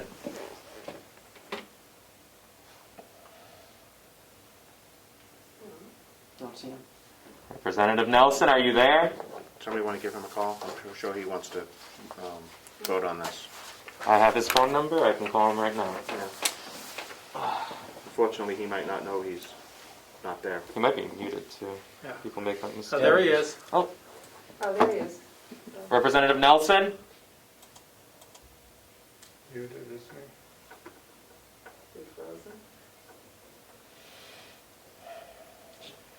Yeah, I'll give him a call. Thumbs up if he wants. Representative Nelson, we see your video and not your audio. You can give us a thumbs up or down. Oh, his phone number I have for him does not work. So. No, I guess he can. All right, thumbs up. Thumbs up. Thank you. Thank you. All right. Well, a vote 15-0 in favor. So it passes unanimously. Thank you.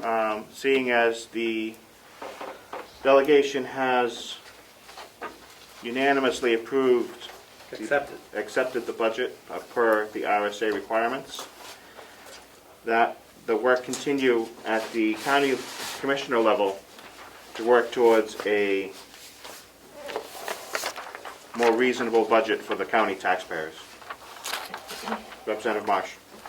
I agree with that entirely, and we do look forward to further input, and I would personally appreciate it if that were a rather comprehensive budget proposal from the current and incoming commissioners, but we will take whatever input the commissioners choose to give us. Thank you. Moving on, we have the tax anticipated note. Do we have a motion that it needs to be read into the minutes by the treasurer? Yes? Thank you, Mr. Chair. I believe that we've requested upwards towards $17 million for our tax anticipation note. This year, we haven't used all of that.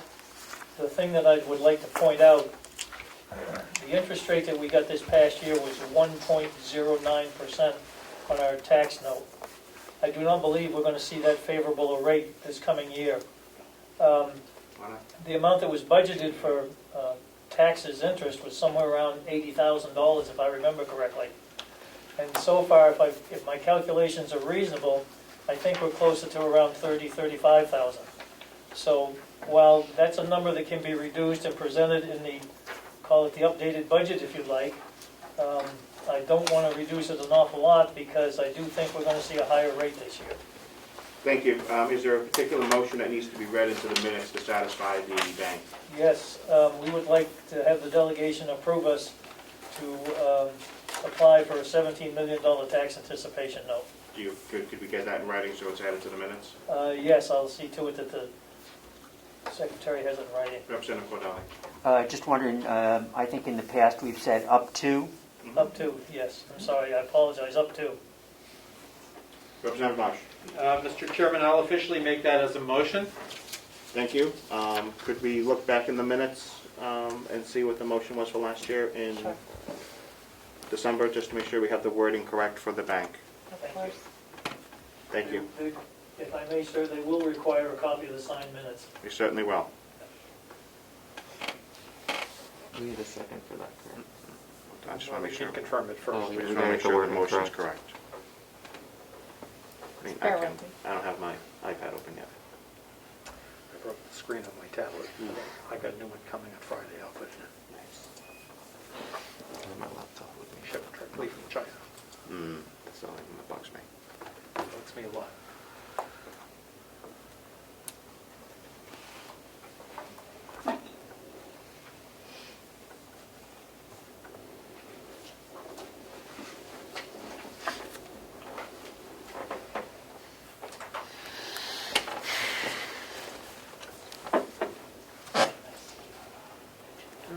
One moment.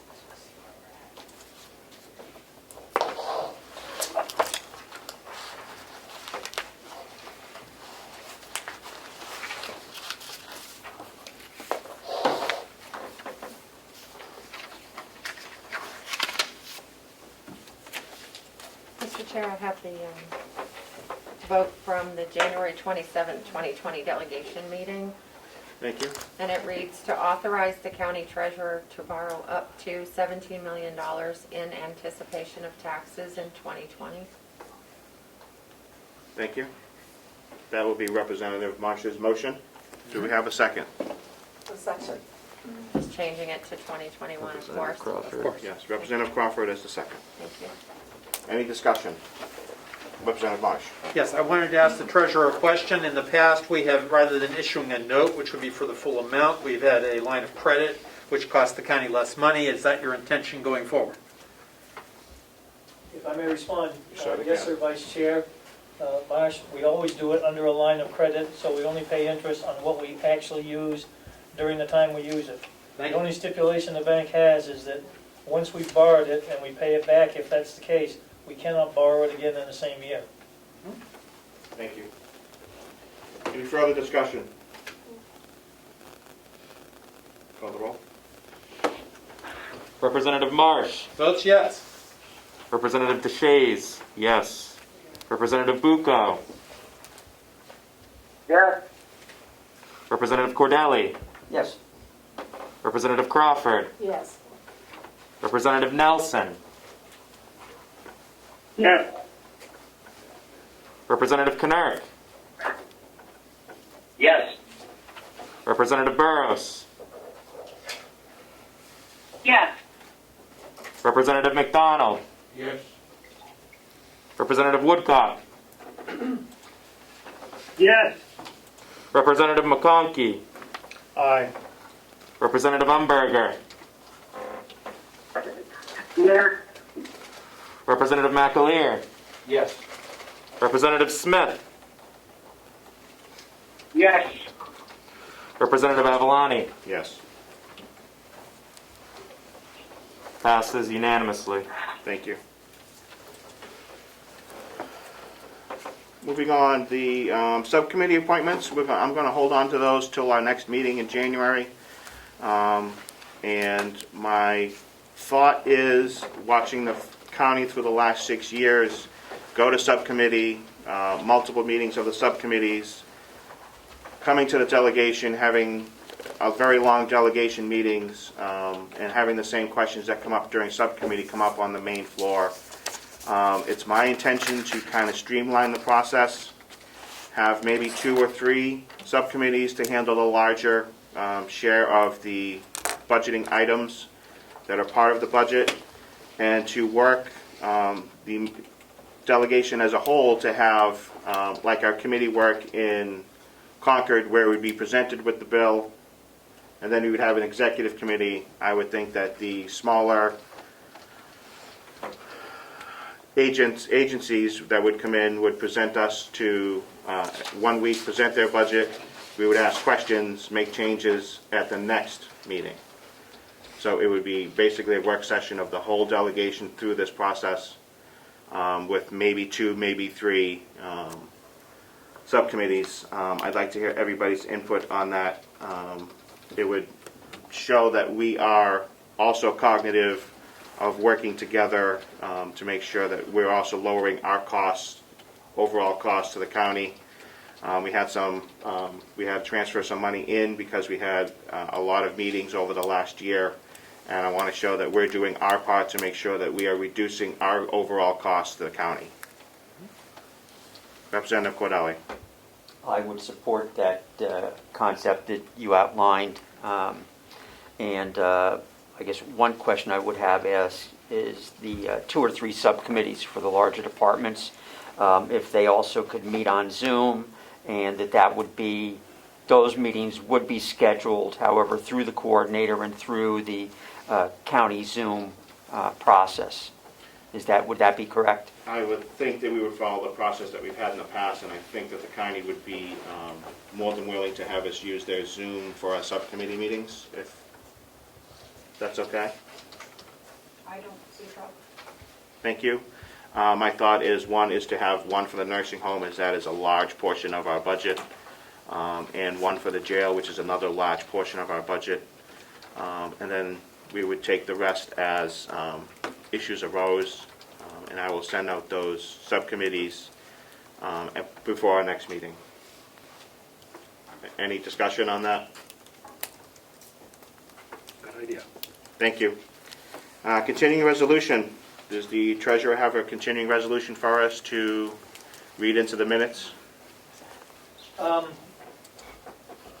Unfortunately, Mr. Chair, I do not have a continuing resolution prepared, thinking that we may be okay with the current budget process going forward. However, in absence of that, I do believe our coordinator does have the previous year's continuation that we could certainly update and use for now. Thank you. Representative Umberger. Thank you. Representative Umberger. Yes, I think the way the RSAs read is that you don't have to have a continuing resolution. You just cannot spend more between now and when the budget was approved than what you did last year. Because, I mean, that's the way the RSAs read. If you spent $20 in the nursing home last year, then you can spend $20 this year. But I've never seen or heard of a continuing resolution at either the county or the state level. I mean, the county or the town level. For both, the town as well as the school. It's just, you just need to make sure that your spending does not exceed what you had at this point last year. While I don't disagree, it just sets we've done it in the past 2 years, I think, and it gives the commissioners the ability to adhere to what the delegation is putting forward in relations to a continuing resolution with the budget, to make sure that it is authorized going forward. Yes, sir. Treasurer Costello. Thank you, Commissioner. Mr. Chair. I'm not sure, and Representative, I'm sorry, I'm having a brain cramp. Umberger, thank you. May be absolutely correct in that. However, it sticks in my feeble memory that I don't know if it was the attorney that represents the bank or somebody was looking for that type of document. So I would rather see us use it and rather than not use it, if you will. Yep, I think that's my recollection as well, as the bank was looking for that to set up the tan line. Thank you. Yeah. I have it. On December 13th, 2019, the delegation voted to adopt a continuing resolution permitting the county to continue spending funds at the 2019 level pending approval of the 2020 budget. Thank you, Mr. Chairman. Representative Marsh. In light of that, I will make a motion that we make a continuing resolution to allow the county to continue to spend money at the 2020 budget level pending the adoption of the 2021 budget. Do I have a second? Representative Cordelli seconds. Further discussion? Seeing none, Rep. call the roll. Representative Marsh. Votes yes. Representative DeShays votes yes. Representative Bucco. Yes. Representative Cordelli. Yes. Representative Crawford. Yes. Representative Nelson. Yes. Representative Knirk. Yes. Representative Burrows. Yes. Representative McDonald. Yes. Representative Woodcock. Yes. Representative McConkey. Aye. Representative Umberger. No. Representative McAleer. Yes. Representative Smith.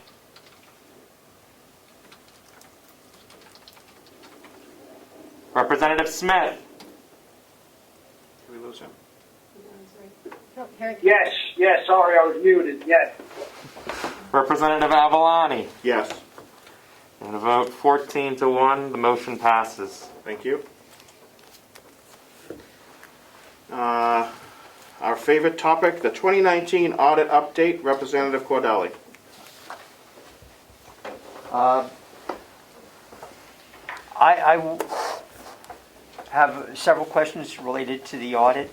The first being, I think in our agreement with Melanson last year, they agreed to provide monthly updates as to the progress on the audit. And I'm just wondering, I haven't seen anything along those lines, and I'm just wondering if Melanson has been sending updates to anyone. I think that we've lost, at least the delegation members, previous delegation members, have not been sufficiently updated on what's going on with the audit. And it's a great concern that this is December 7th, and we have a no 2019 audit. This is the fourth or fifth year when audits have been extremely late. And it is a concern to many, including towns who I remember selectmen from numerous towns, several towns I'll say, have written to the commissioners asking for the status of what's going on and why things are delayed. I don't know if the commissioners responded to them or not, but it certainly is an issue. And I'm just wondering if Melanson has provided those monthly updates as I believe it was promised. Commissioner or Mr. Collin? Mr. Collin has been in contact with him, so. Sure, if I may. So the update on the status of the 2019 audit. So I have been keeping the commissioners informed. Representative Cordelli's right. Perhaps that hasn't been communicated enough to members of the delegation. 2 weeks ago today, I had a Microsoft Teams meeting with folks at Melanson to get an update. At that point, they have committed to us that we should expect a draft of the 2019 audit by mid-December, which I expect to be in the next 2 weeks. That, of course, is having an impact on our budget planning for now because, as I alluded earlier, we don't have those starting point numbers.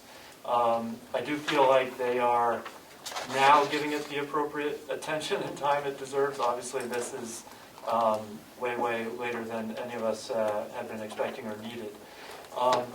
Looking ahead, we We are switching audit firms, as you know, for the 2020 audit. The new firm has already been in touch with things like working papers and getting that process started. In communication with them last week, we agreed that it does make sense to hold off on preparing some of that until we have the closing entries for 2019 in, which we don't have yet. Those I'm expecting will be part of the materials that we get from Melanson in the next couple of weeks. And firstly, I just want to commit to members of the delegation and the commissioners that we'll be trying to drive this process forward for the 2020 audit as rapidly as we can in the first half of 2021. So that, I can't tell you whether it's going to be what month I would hope to have it wrapped up, but certainly I would say not later than June. That process ought to be 100% complete, and we're going to be trying to have it sooner than that. None of us want to be in this position again 6 months from now, 12 months from now. Follow up, Representative. Thank you. Several points. One, so I take it that there has been no written communication in terms of an update from formal written communication from Melanson in terms of the status of the update. Secondly, in relation to the new auditors and going forward, I believe it is in the RSAs, and I forget which one it is, I meant to bring that with me, that the auditors shall be approved by the delegation, and that the commissioners as well as delegation may specify items to be included in the audit. And I'm just wondering when this audit firm will be presented to the delegation for their approval. Good question. I believe that's a question for the commissioners. I thought we already had, to be honest with you. It was brought forth to the commissioners. I don't know. Melissa, do you have anything in the minutes? She's not here. Oh, she's not here. We'll circle back to that. Representative Marsh. Yes, I have a question which is actually more to the 2020 audit than the 2019 audit, and I would like to ask CEO Cullen if he can tell us what his intentions are as far as closing the books on the 2020 fiscal year so that next year's audit can be done in a more timely manner. Yeah, my expectation is that we'll be able to at least close the books with preliminary numbers by the end of February, let's say 8 weeks into the new fiscal year. And at that point, we should expect that there may be some adjusting entries that will be needing to be made, that there will be some closing entries that need to be made, but that we will say, look, this is as accurate as we can get it, at least as of now. It's an accurate snapshot as of now, with the understanding that there's going to be some adjustments that will be made, and we'll start driving that process from there. And those entries then will be delivered to us from the auditors. That would be my expectation, and of course if the delegation and the commissioners have more instructions on that, we'll follow that.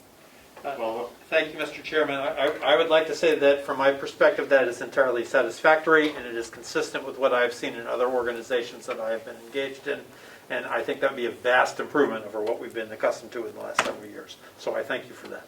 Thank you. Treasurer Costello. Yes, sir, Mr. Chairman. Thank you very much. To go along with what Vice Chairman Marsh said, CFO Cullen and I have talked about this to some degree, and we both feel it's very important to meet this timeline, and this is the message we're giving the new auditor too. It may take them a bit to catch up, if you will, with what we do, but I feel confident that it's something that we can get accomplished. Thank you.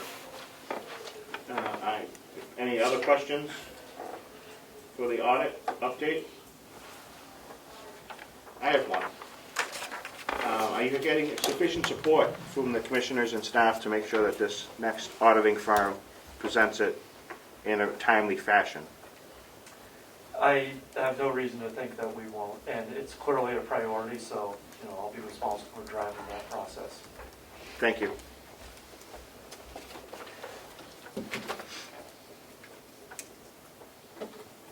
Representative Cordelli, would you want to ask the executive coordinator your question? Yes. While you were out of the room, there was discussion about the state statutes in relation to the new auditing firm and the approval of any such auditing firm by the delegation, and the ability of the delegation as well as commissioners to specify items to be included in the audit. So my question to the commissioner had been the anticipation for presentation of that auditing firm to the delegation. So you're looking for the vote to engage the services Correct. for the 2020 audit? Yes. Okay. Right. I'm looking right now. You did do it. Mm-hmm. I just have to find the minutes where you did it.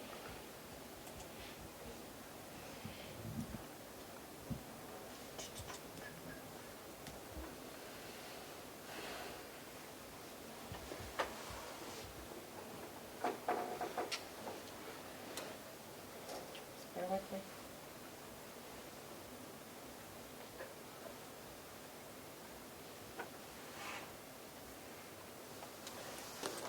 I thought it was October, and I I was think wrong. it was October. No. No? Was it November? No, we had executive meeting in November.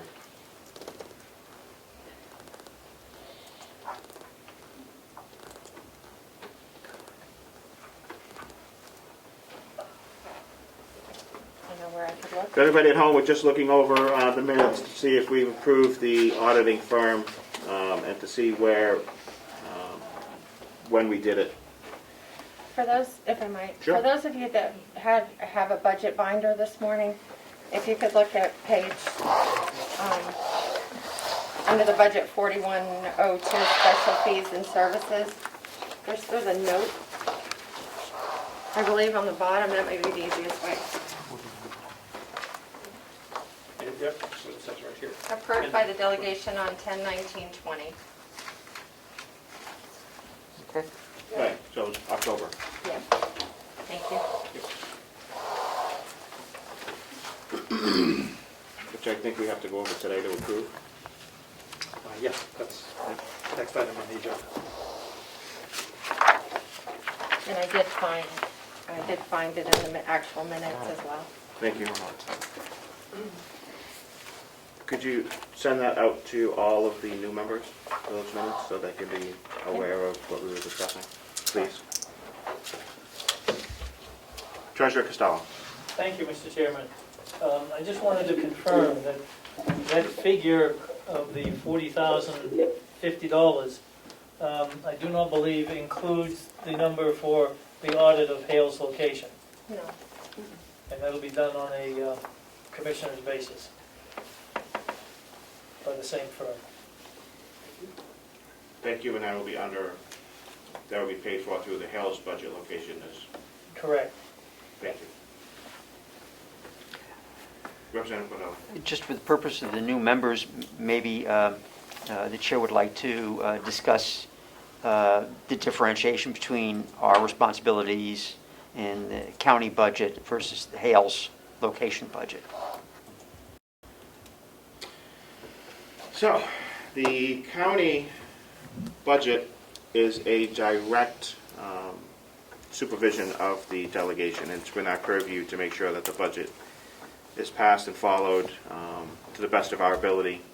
The Hales location budget we just approved because the commissioners are the legislative body for Hales location in this instance because it's an unincorporated town. So we would just approve it because some of the line items from Hales location do impact the county budget, but that is on a particularly narrow focus of our overall budget, and that's where the Hales budget location would interact with the county budget. Good? Mm-hmm. Thank you. Any further questions on the audit? Representative Umberger. Yeah. My question is, when are we going to identify things that we want the auditor to concentrate on? She wants to know when we can put input into what the auditor might be doing in the next year's budget. Why don't you put that as an agenda item for the next meeting? You want to put that in the agenda for the next meeting, Representative Umberger? That's fine. I just wanted to make sure that before the auditor got too busy with whatever he was doing, that we had an input of some type or other.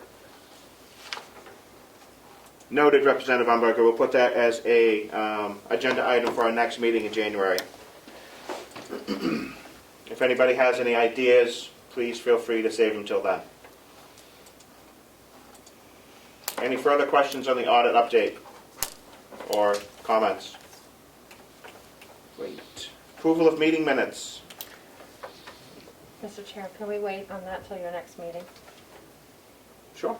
I just want to make sure I get all of them for the year that have not been approved. Fantastic. Thank you very much. Other business? Anybody have any other business to be brought before the delegation? Representative Woodcock. Yes, thank you, Mr. Chair. I forgot to do it last time I was on. At some point during this meeting earlier, Treasurer Costello provided you folks with a document, which you had an opportunity to read or to discuss. Is it possible in the future, Mr. Chairman, that if there's going to be documentation passed out at that meeting, and it's going to be discussed at that meeting, that they throw it up on shared screen so we can follow along? Noted, Representative Woodcock. We will do our best to accommodate that. Thank you, sir. As best we can. It might be better to email them out in advance. Thank We're you. already having technical issues. Seeing no other business, Question? I have a question.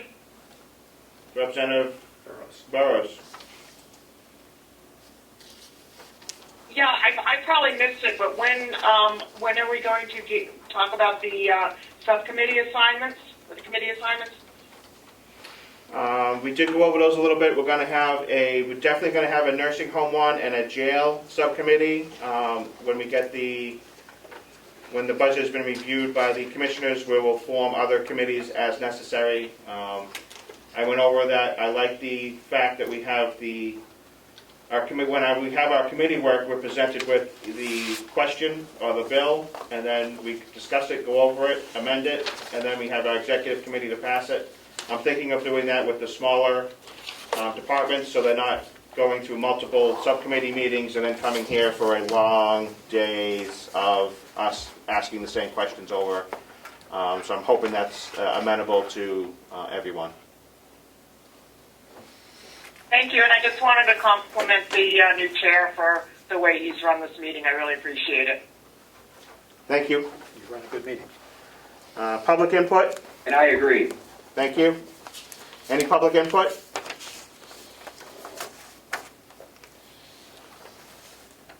Seeing none, I want to thank everyone for their attendance today and their confidence in the new chair and leadership. And I look forward to this being a nice, smooth 2 years with our new CFO. We have new commissioners coming in, and we look forward to a nice, smooth, cohesive process moving forward. Accept the motion to adjourn. You need to. You can adjourn the meeting. I have the governor's executive. Can I say something? Can I say something, please? Who is that? Superintendent Batchelder from the jail. Superintendent Batchelder.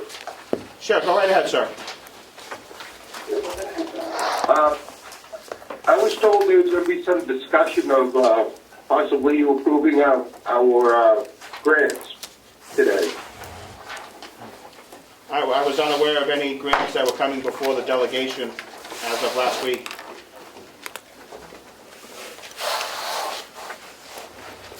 Are these time-sensitive grants? Yes, they are. I met with the commissioners last week. I thought they told me they was going to put it on the agenda for today. I was unaware of anything grant-related that we had to discuss today, Superintendent.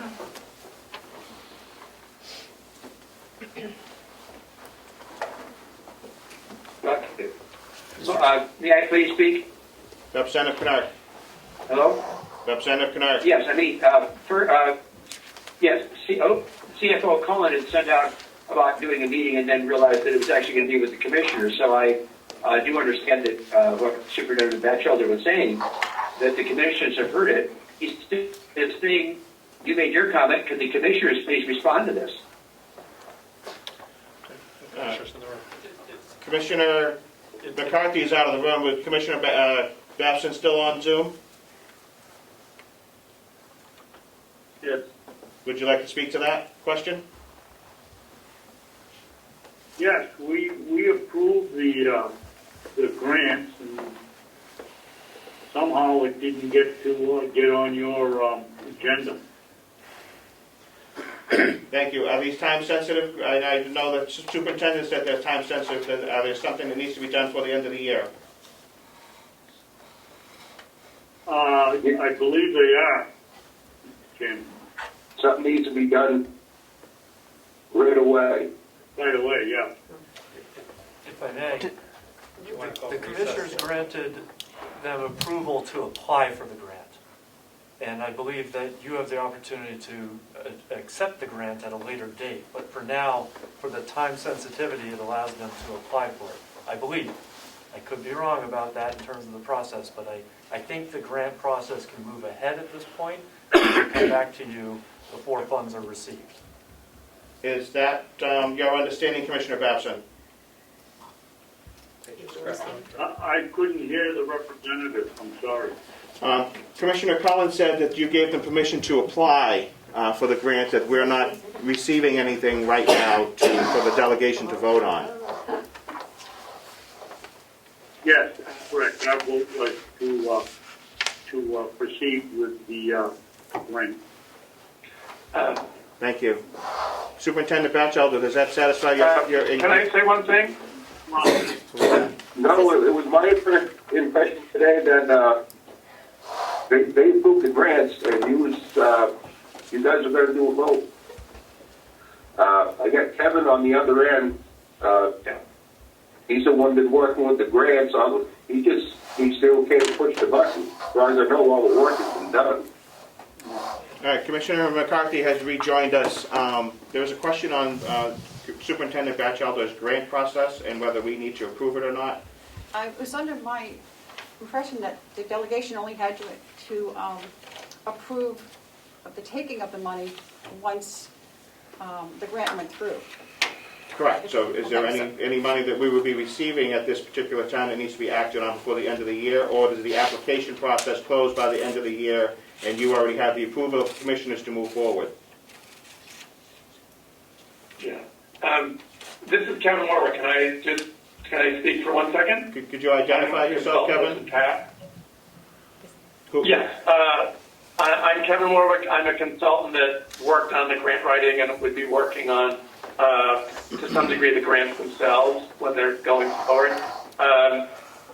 So these two grants, the commissioners approved our ability to accept the grant. There should be no expenditures in 2020, but there should be expenditures in 2021 for the grant. They are time sensitive to accept them within the next week or so. They're pretty competitive grants, and the county got $326,000 to provide justice and mental health grant, which provides pays for our mental health physician that's at the jail for 3 years, and a number of other things. But that's the biggest component of what that grant is, and it would allow us to do some more reentry work with no cost to the county. The other grant is for Prison Rape Elimination Act, allowing us to purchase some cameras and get audited and approved as a Prison Rape Elimination Act county, which is really good for the county in general. And all the funding for that would be through this grant and funded by the grant, and then it would be gone in 2 years.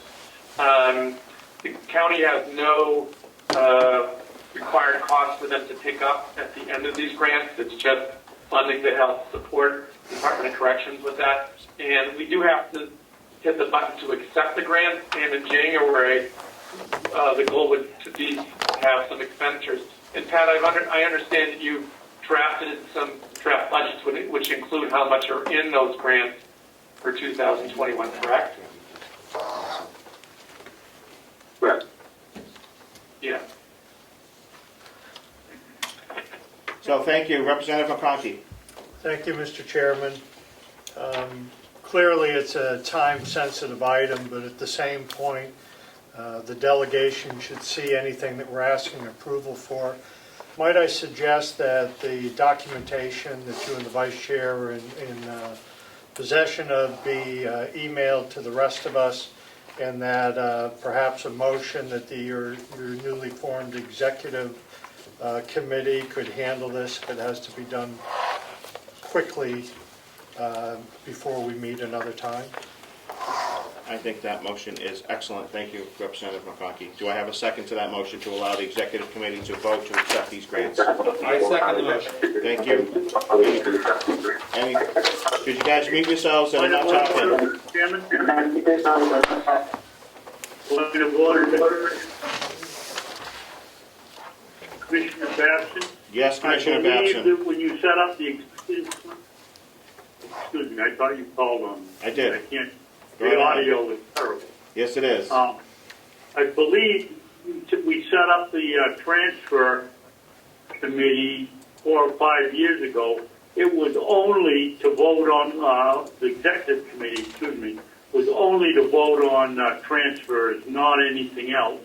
And I don't think you can go to the executive committee and get approval. I think the whole delegation has to press the button to go ahead with the jail grants. Thank you.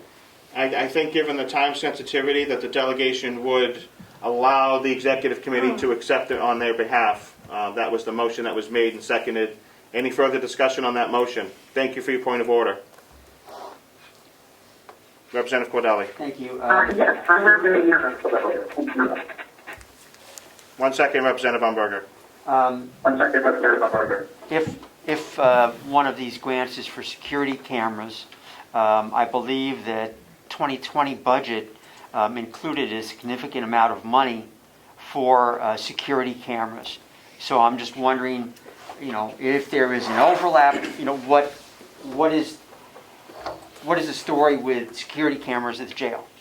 But I would vote in the positive on the current motion.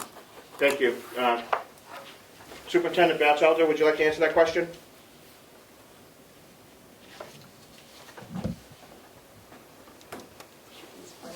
He's frozen.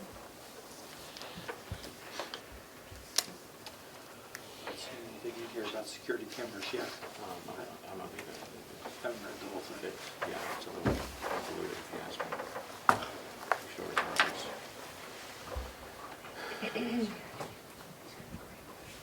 Do we have a backup to this gentleman that can answer that question?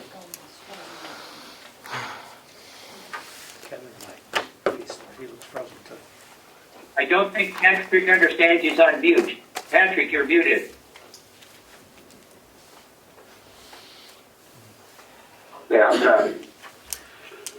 So, yes, this year we had a camera upgrade.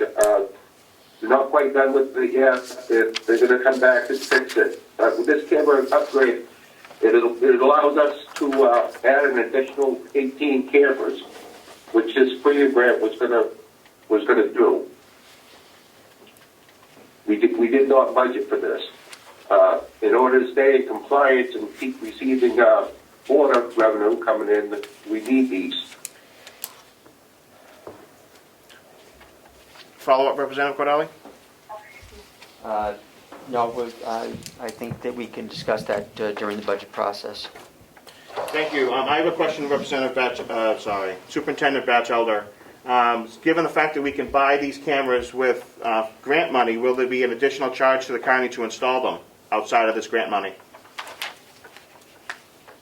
No. So they'll just be added to the... No cost. No, so they'll be installed free to the county? Correct. With the grant money. Is the grant money only to follow up? Is the grant money only to purchase the cameras or purchase and install? Because I'm not seeing any installation costs. The money is for us to use to bring us up to compliance with PREA.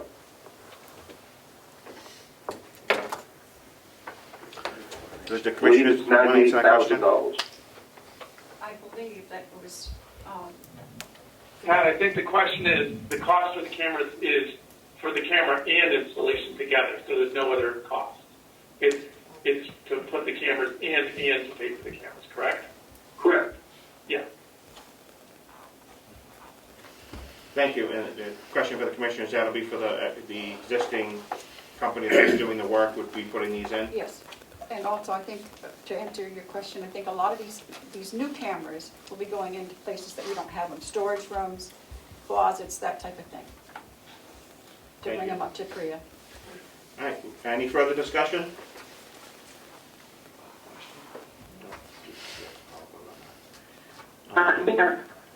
Representative Umberger. Right, Mike, I'm sorry, it has nothing to do with the cameras. It's dealing with the process of how we're going to approve these two grants. I agree with Commissioner Garrison that the executive committee was not set up for approval of any of this kind of activity. And so I would think that once we receive the information from the commissioners, that we could have a 5-minute meeting on Zoom with the ability having to go to the county to approve these these two grants. Unfortunately, I think that somehow or other in translation from between the commissioners and the jail and us, that this got left out. But my recommendation would be not to have the executive committee approve it, but rather to call a 5-minute meeting next week whenever we get this. We could recess to time certain and then distribute.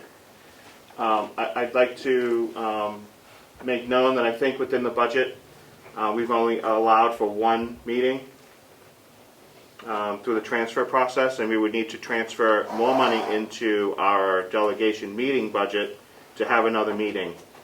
I think giving the executive committee the authority on just for this particular instance, given the severity or the time-sensitive nature of it, I think would not be out of order.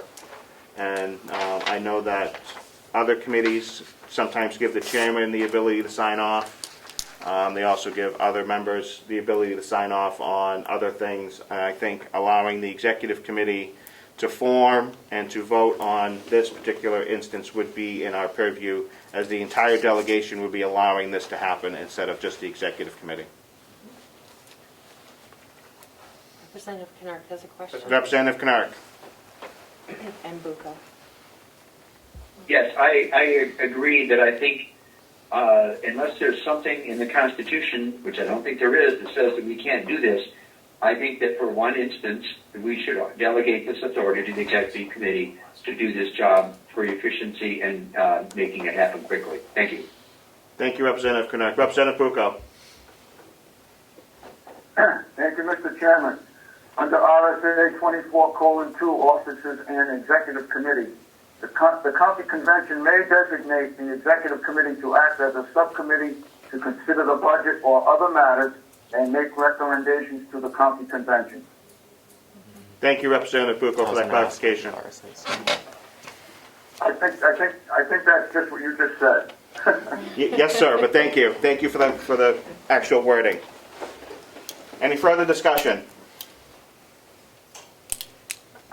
Call the roll. Do you want me to read the motion? Or just No, we're good. All right. Representative Marsh. Representative Marsh votes yes. Representative DeShays, yes. Representative Bucco. Yes. Representative Cordelli. Yes.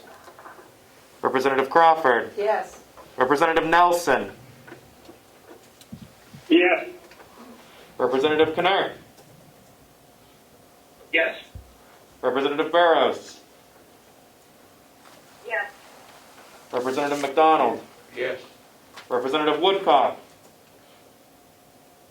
Yes. Representative McConkey. Aye. Representative Umberger. I vote no, but I will attend the executive meeting. Okay. Representative McAleer. Yes. Representative Smith. Yes. Representative Avalani. Yes. A vote 14-1, the motion passes. I would suggest to the commissioners that you get me all the information needed for these grants, so I can forward it to the executive committee in a timely fashion, and they can I'll schedule that meeting pretty quickly. Okay, we'll get it to you today. Thank you. Any further business to come before the delegation? Superintendent Batchel. Question. Representative Woodcock. Thank you, Mr. Chairman.